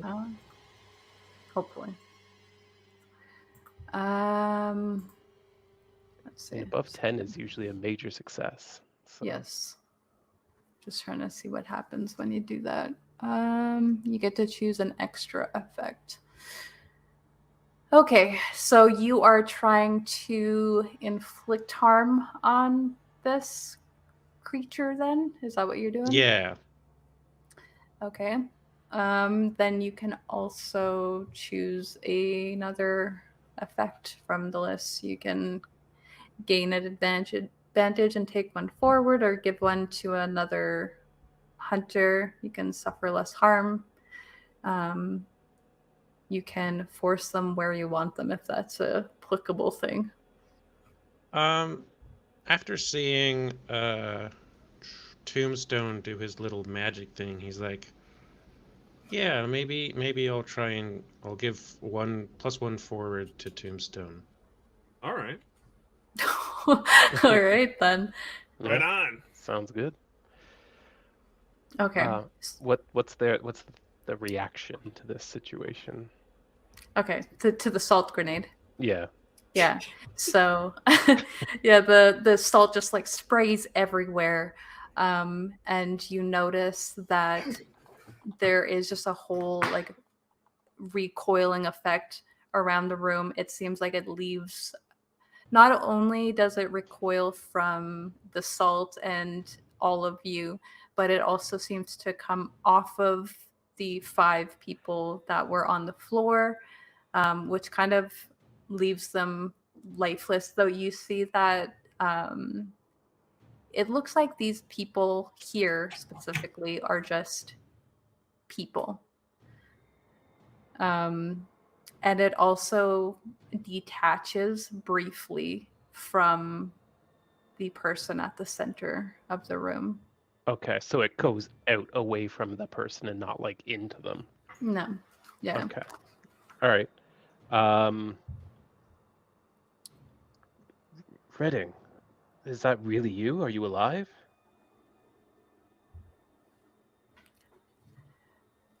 Yeah, you know what?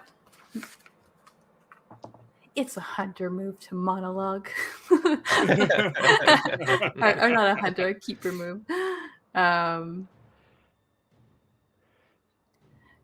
You thought that your actions wouldn't have consequences. You thought you could just betray me and walk away. Betray is a harsh word. Betray is exactly what you've done. Do you know what happened to me after you left there? Well, obviously probably not not what you wanted. I would have wanted for us both to make it out, but since you were captured and I wasn't, I assumed you'd be dead.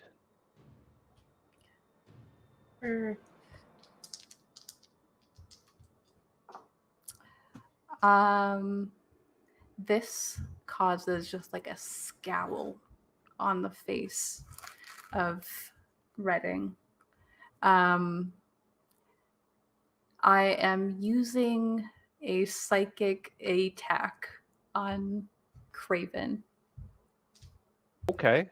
Is there anything I can do about that? I'm guessing probably not. No. Okay.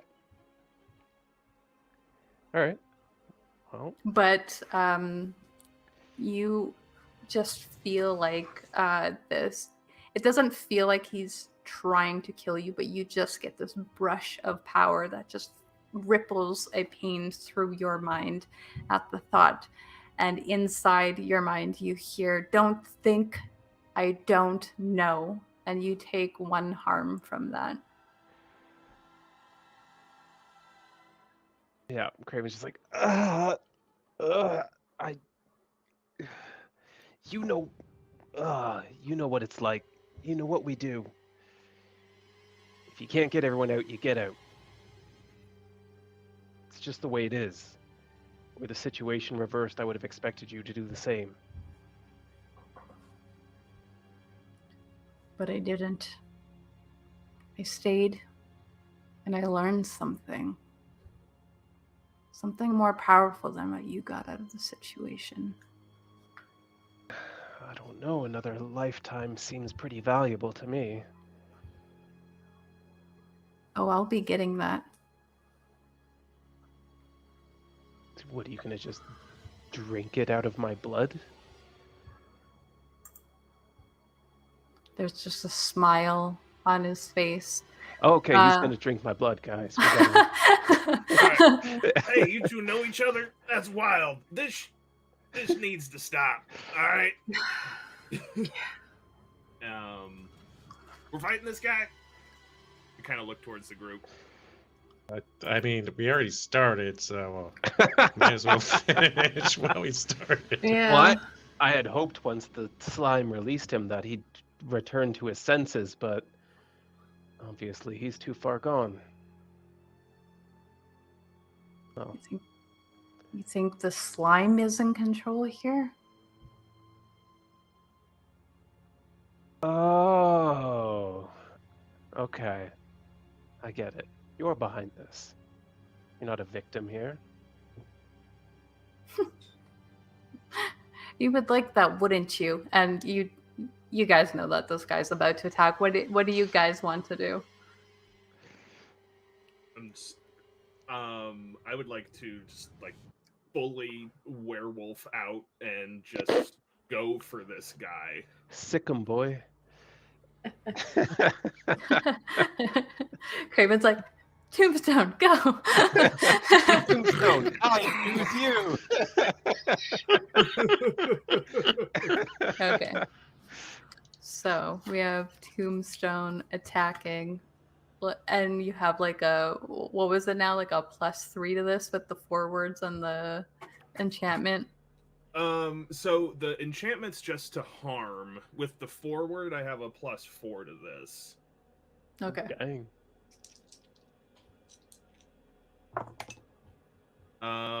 Yeah, that's gonna be an 11. Nice. Nice. We like that number Yes, we do. because it means that you get to do extra stuff. What are you doing? Yeah. I think I would. So they're like standing in the middle of this symbol on the ground. Is that right? Yeah, they're in the middle. They have 5 what seems like civilians around them. I would like to, in addition to doing my now 5 magical harm from this, I would like to force them where I want and just maul them out of the center of this circle. All right. Yeah, so he's like trying to go Craven and Tombstone's just like, "We fighting this guy," and like lunges forward at him, almost like surprising him, and you manage to push him out of the circle. However, as soon as your feet touch the ground within the actual symbol, you find yourself having a really hard time moving, like you were almost pulled into whatever the symbol is doing. Don't stand in the circle. Oh, Yeah, I probably should have mentioned not to do that. Definitely. How is the how is the symbol marked on the floor? Like, is it chalk, just dirt? Is it burned in? Is it permanent fixture? Like, what are we dealing with? It looks like blood. Blood. Okay. Dried blood Yeah, already. I dried blood. assume? Yeah. Hmm.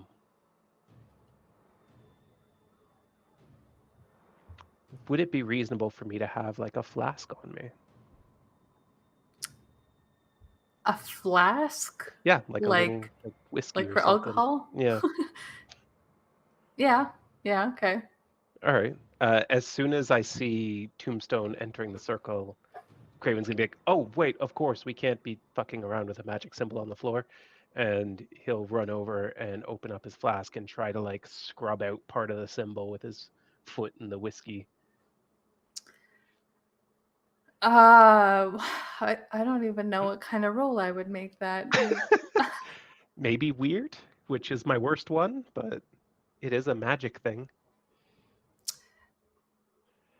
I guess that's technically using Or act under magic. pressure, maybe. Well, act under pressure seems like it'd be a good fit. Yeah, I would think act Um, under pressure. You could be rolling to protect someone. That too. Yeah. Okay, let's go with act under pressure though. Okay. That is a 9 total. Okay. So 10 would have got you exactly what you wanted to do. Act under pressure. You start scrubbing out this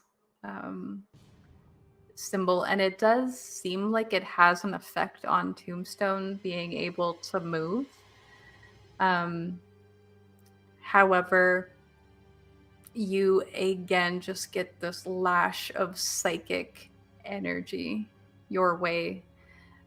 This one, it seems like, is directed at you from somebody on the ground who looks up at you. Well, that's creepy, but They let's see. Though if that hits.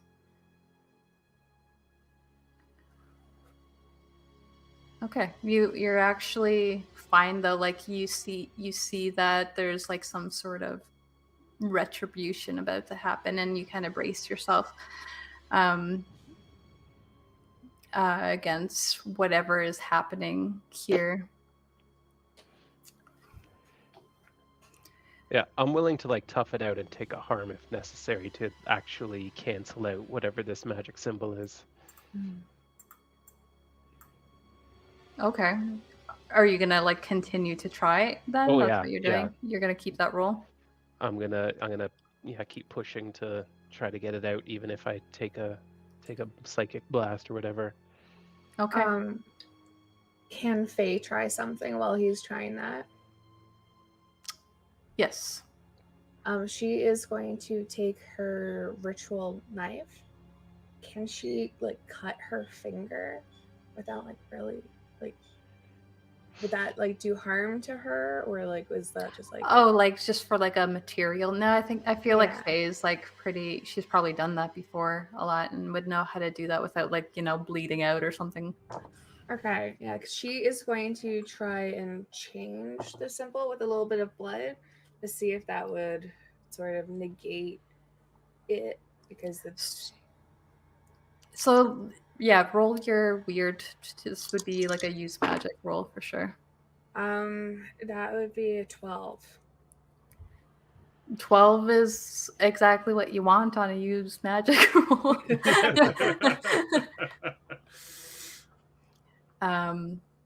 Yeah, so this goes off without any issue between the two of you. Craven, you do get another blast as you're working on this. You take a harm again, so that's 2 so far. Frank, what are you doing right now? Just while I figure this out. I don't, because it's like what, like a roughly. How big is this circle? Would you say like 30 feet? Was 30 it? feet. Yeah. And I don't think that's it. Like the middle of the circle would probably not be close range then, if he was standing outside of the circle still. For what weapon? Because I mean, I'm only gonna kick ass. I don't kick ass and take names, right? Especially with the fact that Tombstone just knocked this guy out of the circle, I assume in the opposite direction. Yeah, I'd say Yeah. probably not close range. Okay. So he's gonna sort of stow his hand cannon and take out his rifle, because it's sort of far, and that's what rifles are good for, and he'll just try and keep up the pressure, kicking ass and taking names. Let's see, that's 3 plus. That's not gonna do anything. I rolled snake eyes. That's a total of Oh 5. shit. You do have luck as well that you can spend. And this is a one shot, so I would say probably use it. I guess I could. Yeah, I can mark luck to change a roll to 12. And when I spend a point of luck, I find a dangerous lead on my prey. Whatever that Oh. means for the situation. A dangerous lead. Okay. You take out this gun as your friends are working towards this circle on the floor. Faye, you are able to change the symbol to the point that Tombstone is able to now freely move again.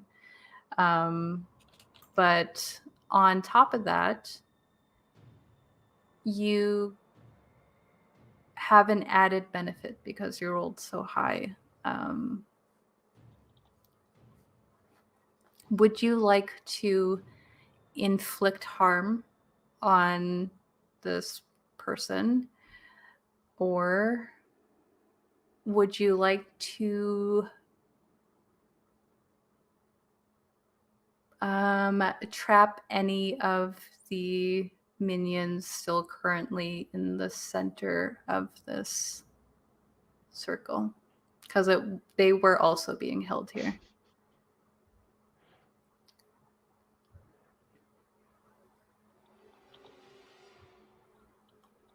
Are you asking me? No, that's Cherie. Okay, I want to make sure. Sorry. Can you repeat that? Do you want to inflict harm or trap these minions that are still currently in the center of the circle when you change the symbol? Trap them. Okay. So you change the symbol in a certain way that allows Tombstone to walk freely through it, but everyone else in there is still trapped. Frank, you changed your roll Yes. to a 12 as you shot off your gun. How much harm are you doing to them with that gun? 2. 2. And you get an added thing because of your background or your playbook. As you're shooting, you notice that when you do, the gaze of the man goes towards the corner of the room, like the back far corner, where there seems to be just a more solid amalgamation of this goop that you were seeing, almost like a protective cocoon in the corner of the room, and he looks worried about it. You see that for a brief second. Do I choose an enhanced effect because I changed the roll to a 12? Yes. What does advantage do in this situation? I don't think I read up on what advantage is. Let's see how that's worded. It says I completely hold the advantage as one of the options. You completely hold all the advantage. All hunters involved in the fight get +1 forward. So on their next roll, everyone gets okay. the +1 forward. to the roll. That sounds like a good one. Yeah. Pretty Plus, good. plus the rolls. Yeah, Yes. do that. So you guys all kind of did something there. Frank, you're still standing at the door, right? I don't like the sound of that, but yeah. But what's the Well, remember truth? all the creatures down below that we ran past? Oh, this is like the zombies game. Okay. All right, we got them on a stairwell. They can only get one at a time.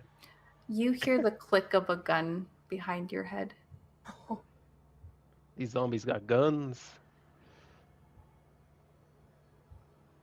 Oh you guys shit. were pretty easy to get here. You hear Amanda's voice behind you.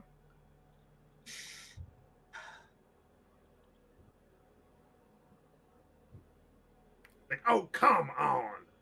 Computer girl, what is this? Why are you involved in this? She kind of like nudges the back of Frank's leg. Get in the room.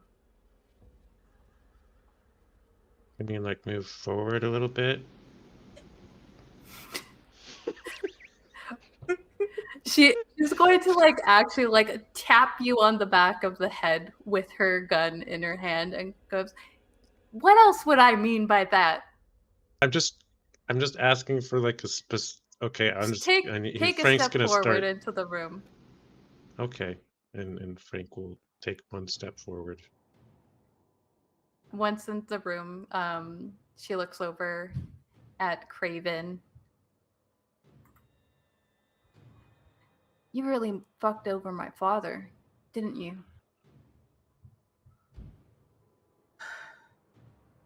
Lucky for me that you had all of these little friends with you, or maybe it's fate. I don't know. And she seems to like glare in Faye's direction.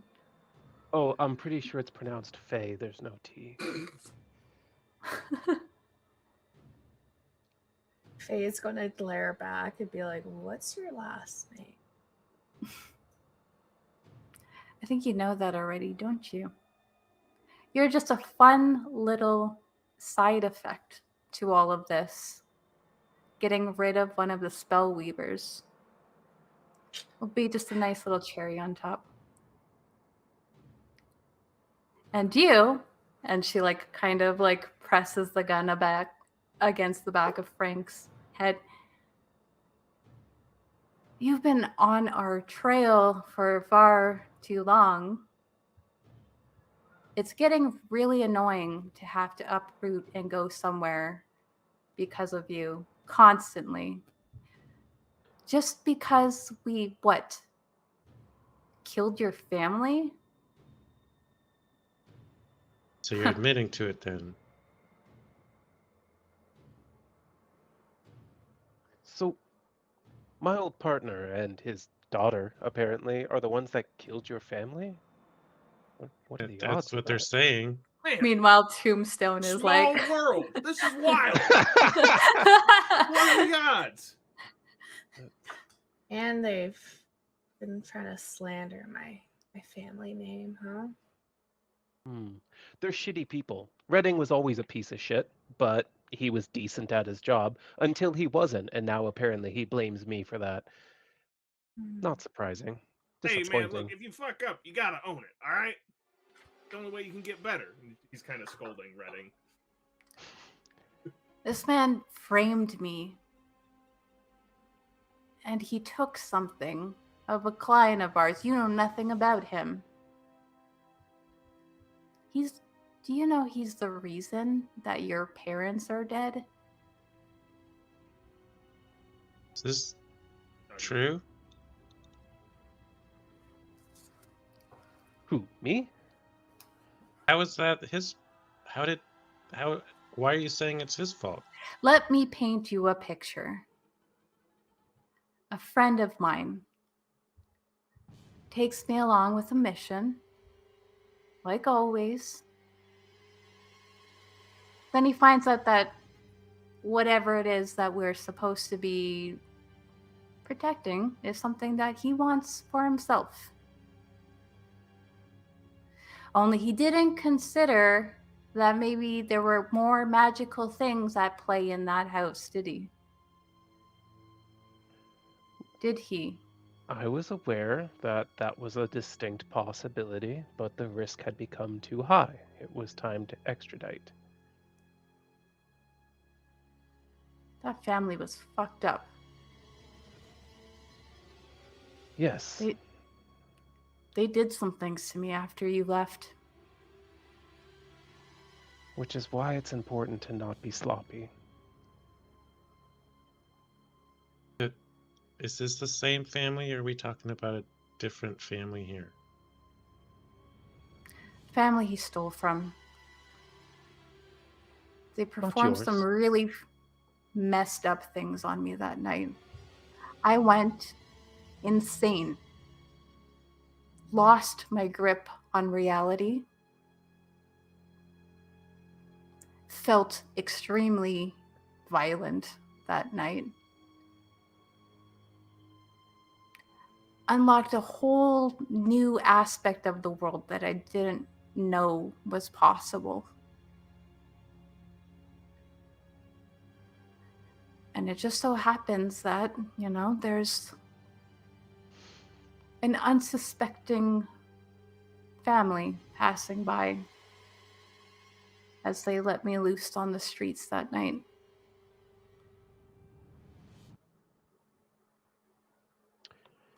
Does this look familiar? And he kind of gestures to the ground. I see that every waking moment. I'm still failing to see how. I mean, maybe indirectly, but this Craven didn't do this. I couldn't agree more. I didn't ask you to go on that job. You volunteered. You chose to do something dangerous. And then you were sloppy. You got yourself caught. I didn't get caught. There was no way for me to free you. So then why did you frame me afterward?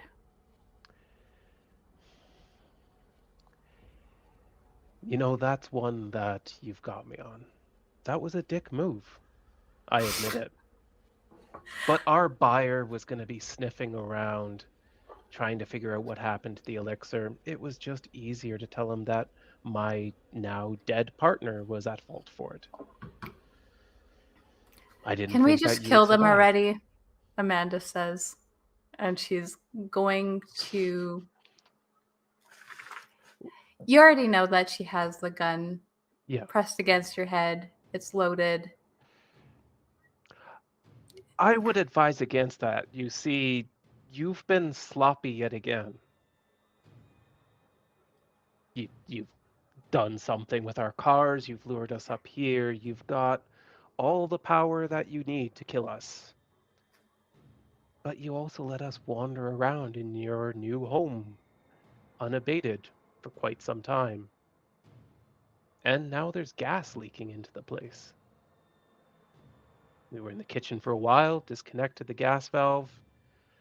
All it'll take is a spark. Are you trying to... I'm bluffing.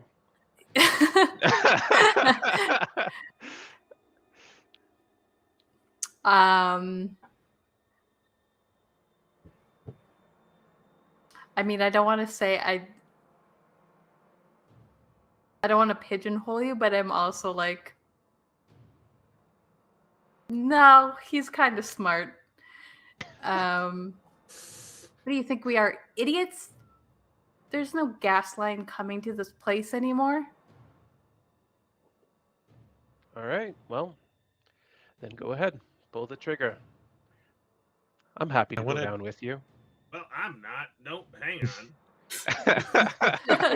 on. So while they're all trying to talk, I want to try and act under pressure because I feel like this would be under pressure, right? Okay. What are you doing? I want to see if there's any way for me to just slip my hand through the back of my jacket and shoot her through it. All right. Yeah, go ahead.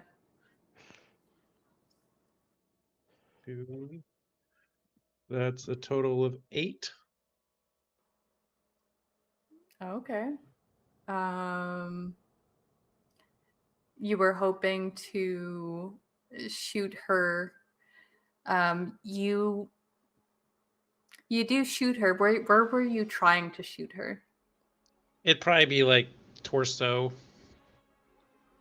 Okay, so the gun goes off. You don't get her in the torso like you wanted, but you do get her in the leg, a less severe, like graze wound, and she shouts in surprise, and is going to now shoot this gun.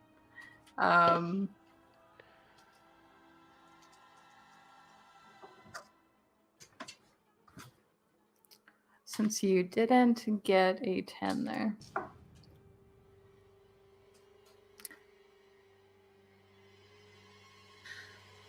Okay, but she kind of also like misses, as well as you kind of you like duck, and she lets the gun go across. It hits a wall to the side there, but now you guys are kind of in this confrontation with each other. And since you guys are now just full on in a fight, I need to roll some things, and you guys can tell me what you guys are going to try to do as well.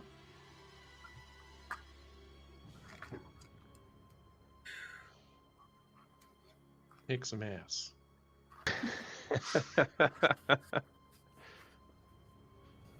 You're gonna kick some ass.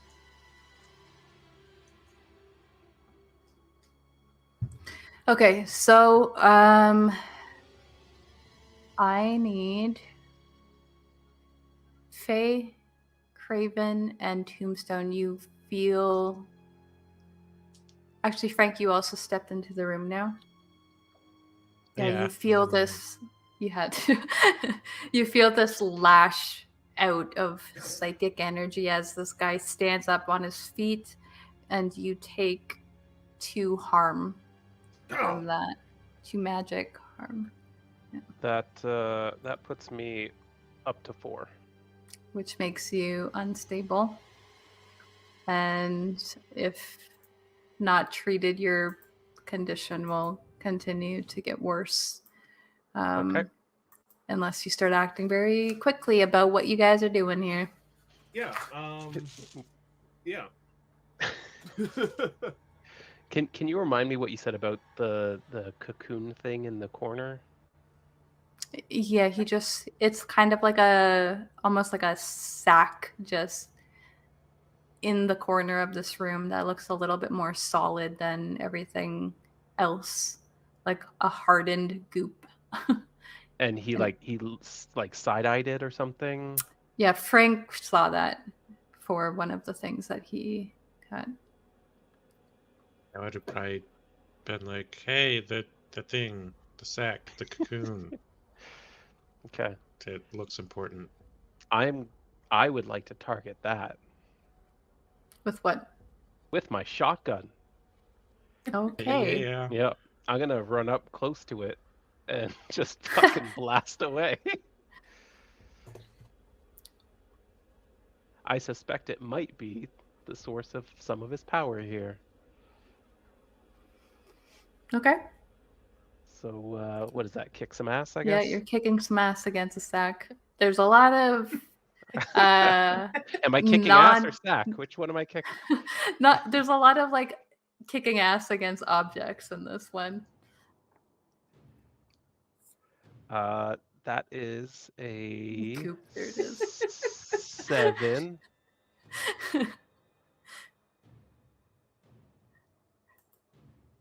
That's 7, That's a 7. which is it's good when you're kicking ass to get a 7.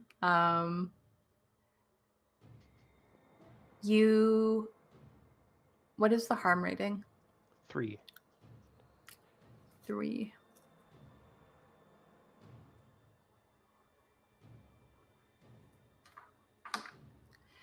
Yeah, you notice that any of the goop that was like on the ceilings left kind of recoils at that, like it responds to the fact that you've shot this thing and seems to instinctively go like towards it, almost like it's going to try to like reform over top of it.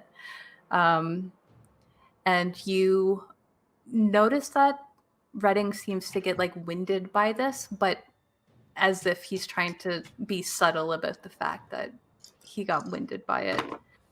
Okay. Well, I have a follow-up, but I'll let other people do things. Faye is going to blast at it With her lightning or with something else? with fire. Fire. And so I rolled a 10 plus 2, so that'll be a 12. Ooh, Nice. damn. What do you wanna do? You get an added benefit to that. That makes some sense. Are you just trying to inflict harm on it, or Yeah, just inflicting harm. It'd be or harm fire. for harm? And it doesn't spread. For harm before the additional effect. Yeah. That you got. Okay. Good number.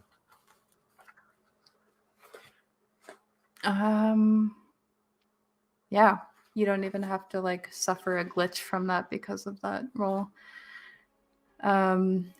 So you see the same thing, but almost like this blast was so impactful, it has like a harder time now reforming. It's going slower at this.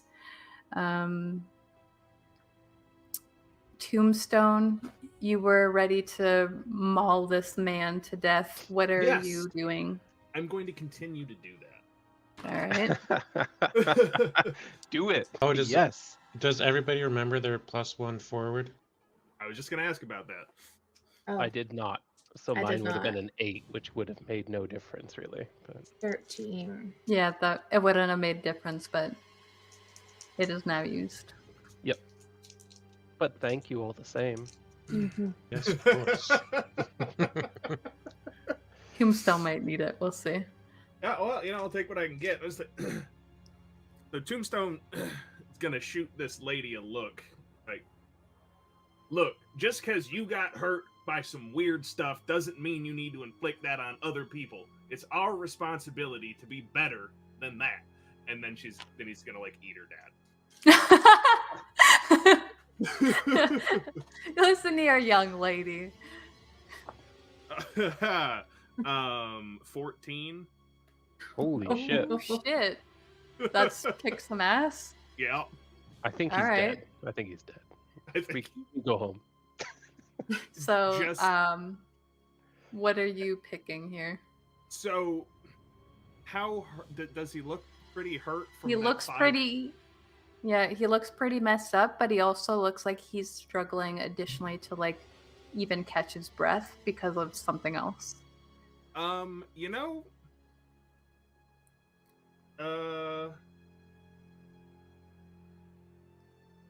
heck with it. I choose for my attack to inflict double the normal harm. Critical. Mm-hmm. Mm-hmm. Yep. Mm-hmm. I want to take this guy out of the equation, so that would be 10 magical harm. Holy shit. Okay. Yeah. This is taking this guy out. One would think, yeah. Shout out to Salt and other things that happen. All right. So the scene plays out. You guys you feel this onslaught of psychic energy being lashed out at you, and then you all like simultaneously attack anything that seems relevant to your surroundings.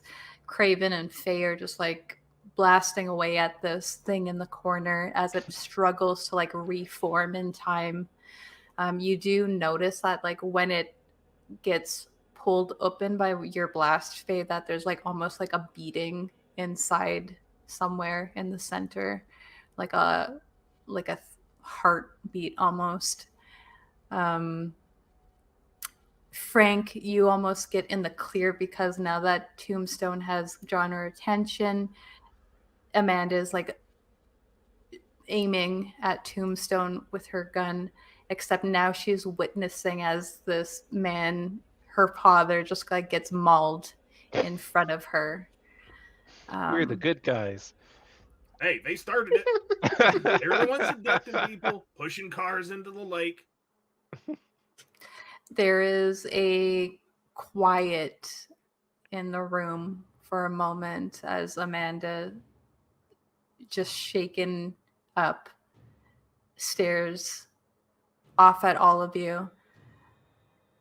And it almost looks like she comes to her senses as the last bit of life comes out of Redding. She drops the gun in her hand. The people on the ground also seem to be stirred out of some sort of slumber. All of the goop, instead of like receding into this cocoon in the corner, seems to liquefy even more and just like wash away.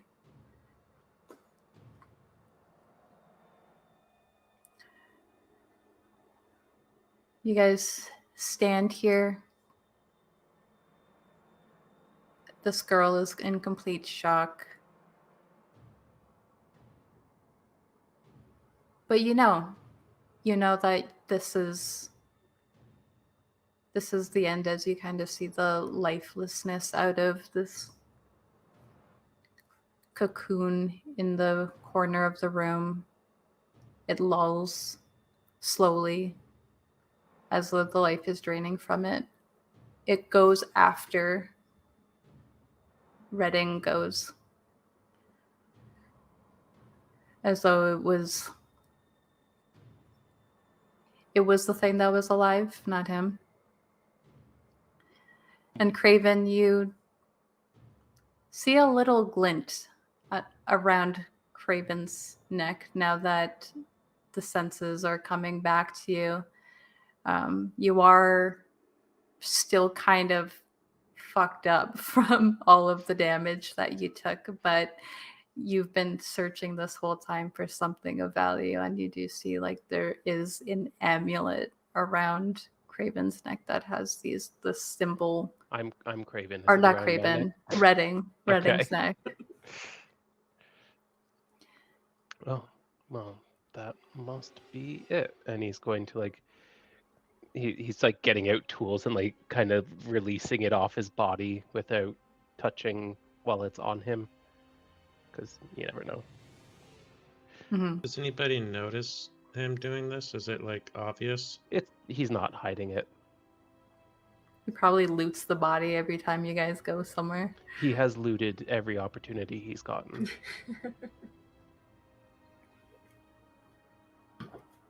As long as he can. Whatever it is, it's probably dangerous, but don't worry, I'll find a buyer that is reasonable. And more responsible than this guy. Exactly. You just hear a very shaken up Faye? And Amanda's like standing there, looking at you guys, very confused. Yeah. Amanda, are you okay? Am I here? Oh, Where is here? She had no idea. You're not actually related to him, are you? Who? Is Redding still recognizable? He's mauled the hell And then up I'm not going to I direct did her 15 attention. points of damage to him. Yeah, I'm not after gonna he direct her already had a attention to him. lot. So I'm just gonna say, there was another man here, went by the name of Redding. Oh, yeah, I know that name, I think. You think? Yeah. That sounds familiar. But not Amanda, like right? Yeah. I'm Amanda Grimoire. Hey, nice to meet you. Sorry about all this. My name's Tombstone. You've just had something very unfortunate happen to you. You are a victim of weird stuff, much like myself. Maybe you can come with us. We can get you some help. We can talk about the things that have happened to you. You seem to have some sort of powers, maybe? We can get you some help. She looks at Faye. Are they trustworthy? Yeah. We'll So you take care guys of you. didn't lure me here? No, it's the opposite. Quite the opposite, Yeah, I yeah. think quite technically you lured us Oh here. no, my family's not gonna be happy about this. This is embarrassing. Yeah, That that's tends to okay. happen. It happens. I mean, Yeah. if you guys stop slandering my family, maybe we'll just, not say anything about what happened here today. We can keep a secret. You know what, Cherie, can you roll a charm for me? That is a 7. Oh, 8. It's +1. Want to make it a 12? I mean, does anyone want to help? You can I spend felt- luck. I felt like I was helping. What is the help but if I mechanic spend do? a luck, then the Oh, your Ow. magic-y thing. Okay. I will spend luck, and Okay. the Council of Wizards will just have to poke a little.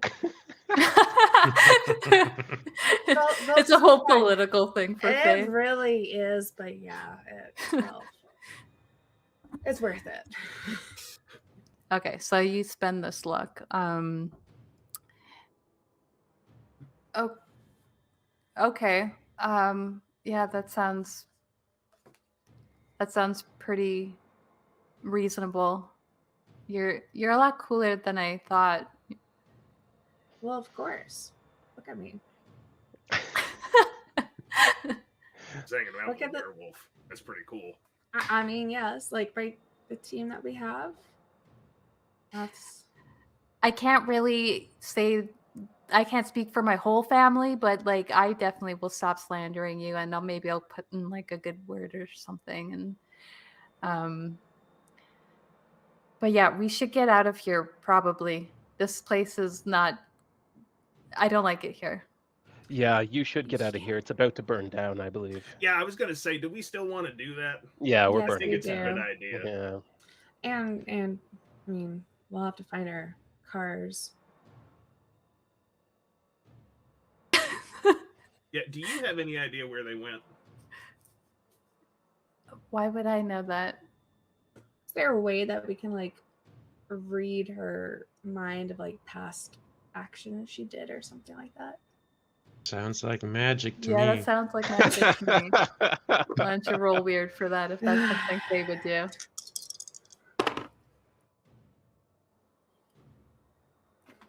10. You're rolling good on those magics. The magic works without any issues, and you can choose the effect that you want for your magic, which communicate with something, observe another place or time. Oh, or is time. prob- Yes, I'll yeah. do that one. Yeah. So you kind of go back to a little bit before you notice that your cars were gone, maybe shortly after you left Amanda there. And yeah, you see that you see her get into the cars, hotwire them, and then just drive them into the lake behind the asylum. Ugh. Okay, well they're in the lake, but I'm sure we can get It's gonna them be and hard to fix them up. Why don't we That's just take gonna her raise car my out of here for deductible. now? We've got It's gonna magic. raise your deductible. I mean, they're only The true vehicles, horror. right? Like we can replace them. I mean, magic. Not mine. Magic them out of it. Might Is take that me a something you while. can do? Well, it would be considered Big magic. magic. So it could Can I- take a day or a couple. All right, we've well, got her car still. We can just like tie a rope to it and pull it out. And we could also do that's that. not. That I mean, don't seems you usually need a unlikely to truck work. for that? Yeah. Yeah. Why don't we Hey. come back when we're prepared to magic them out? I'm not going anywhere I without mean, my man. I got mean- insurance, All right. so Well, I'm about to start a fire and get out of here. So Oh well, what that's you Do want you to want do me is to your start call. the in this fire? building. All right. okay, let's get out So of here. we're getting out of the building. You guys kind of do like a double. You notice that there, like all of the goop stuff that you had seen is gone. Do you do like a double check on any of the bodies and get people out of there if they seemed in a similar state as Amanda? So you do that, and you do find like a handful of people who seem really out of it, but they, as soon as you like relay any information, they were like, yeah, we were just checking out this like really old building, is like the last thing that they remember as you guys are bickering about what to do with the vans and the truck and the big magic.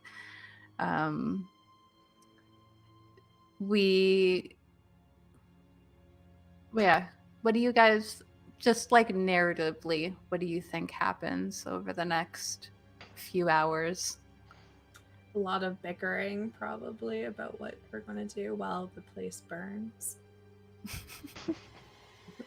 Well, Frank is probably on the phone with his insurance company. Okay, so we have Frank on the phone with the insurance company, Craven. Craven takes some time to spread some accelerant around the building a little bit, and then lights it on fire. And once he's done with his work there, he literally just gets into Amanda's car and is like, I'm going back to town for whoever wants to come with me. All right, we'll meet you there. Faye, are you staying behind, or are you going? Yeah, she's going to stay, and if that means that Tombstone and her are staying for until the big magic is ready.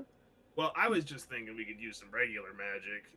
I think doing something beyond normal human capabilities is within there, and I think dragging a Possible. car out of a lake. That's a possibility. We can see if that works.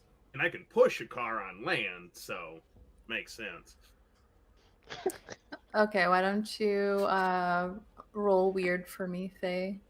While Frank is like in the background with his hand on his hip. Also, Crave- Tombstone's a little behind on his insurance payment. We're not gonna hold him on that. I rolled a 5. It takes a while. You guys have to do several things. There's also just like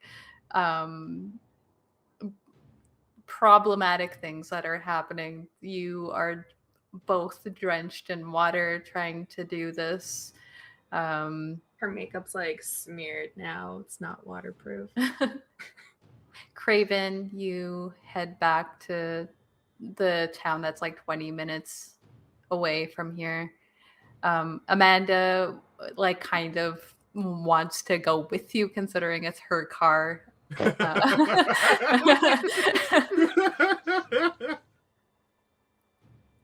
But she does like take a second to call like the authorities to like come and pick up the rest of the people that are here as well. Eventually you guys regroup at probably like a dingy little diner in town where you guys could all get any type of food that you want for dirt cheap. They probably serve like all day breakfast, and you're kind of I'm just watching Fal's face as you talk about food options. yeah. Frank, what I are know you he's eating? thinking. You know what I mean? I'm eating a hot dog. But like, how many hot dogs? Like 2 or 3. At once, or I mean, I think Frank's learned his lesson. oh, You gotta publish the backstory now. Eating too many hot dogs I'm gets your going to. family killed. that's the moral of its story. Spoilers. And if you're interested in the backstory, join the Discord. Yeah. We'll post it. Yeah, we definitely have to post that now. But yeah, you guys have done another mission that nobody really knows that you guys have done. You are constantly doing these things in a very thankless manner. Even the people that you rescued were so like out of it that they couldn't really register what it is that you were saying. And you spend some time eating, recuperating. Craven, you need so much rest, so much like downtime to like get back to normal self. And just as you kind of think like maybe we shouldn't fucking do this shit anymore, you get another ping, a text message on a lead from one of your information sources. As you look forward to doing another mission again together with this group in the future. Craven, you find your buyer. They tell you that this thing is pretty powerful. Could probably extend your life. Do you think about it for a minute? Absolutely. But it seemed to have a lot of risk associated with it as well. Besides, I've got another 50 years to figure out a solution again, so I'm in no rush. Faye, you find that your newfound friend is like trying to be attached at your hip. You get text messages all the time from Amanda, except you would be annoyed except for the fact that she put in a good word for you for the luck usage that you had to use. You find that any consequences of that is less significant than usual.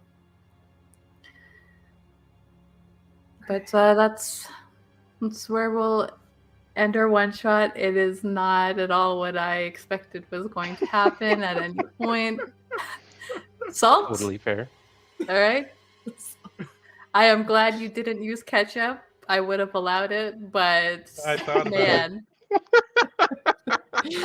Just a squirt gun filled with ketchup. Yeah. Or just throw the ketchup bottle and shoot that instead. I think we need to play these characters again. I did want to leave it open-ended in case you guys decided to do that again. I'd be willing. Yeah. I wouldn't mind. Cool. But, That was awesome. Thanks, Vixx. Yeah, Thank it was you so amazing. much. Thank you for the first one of the year.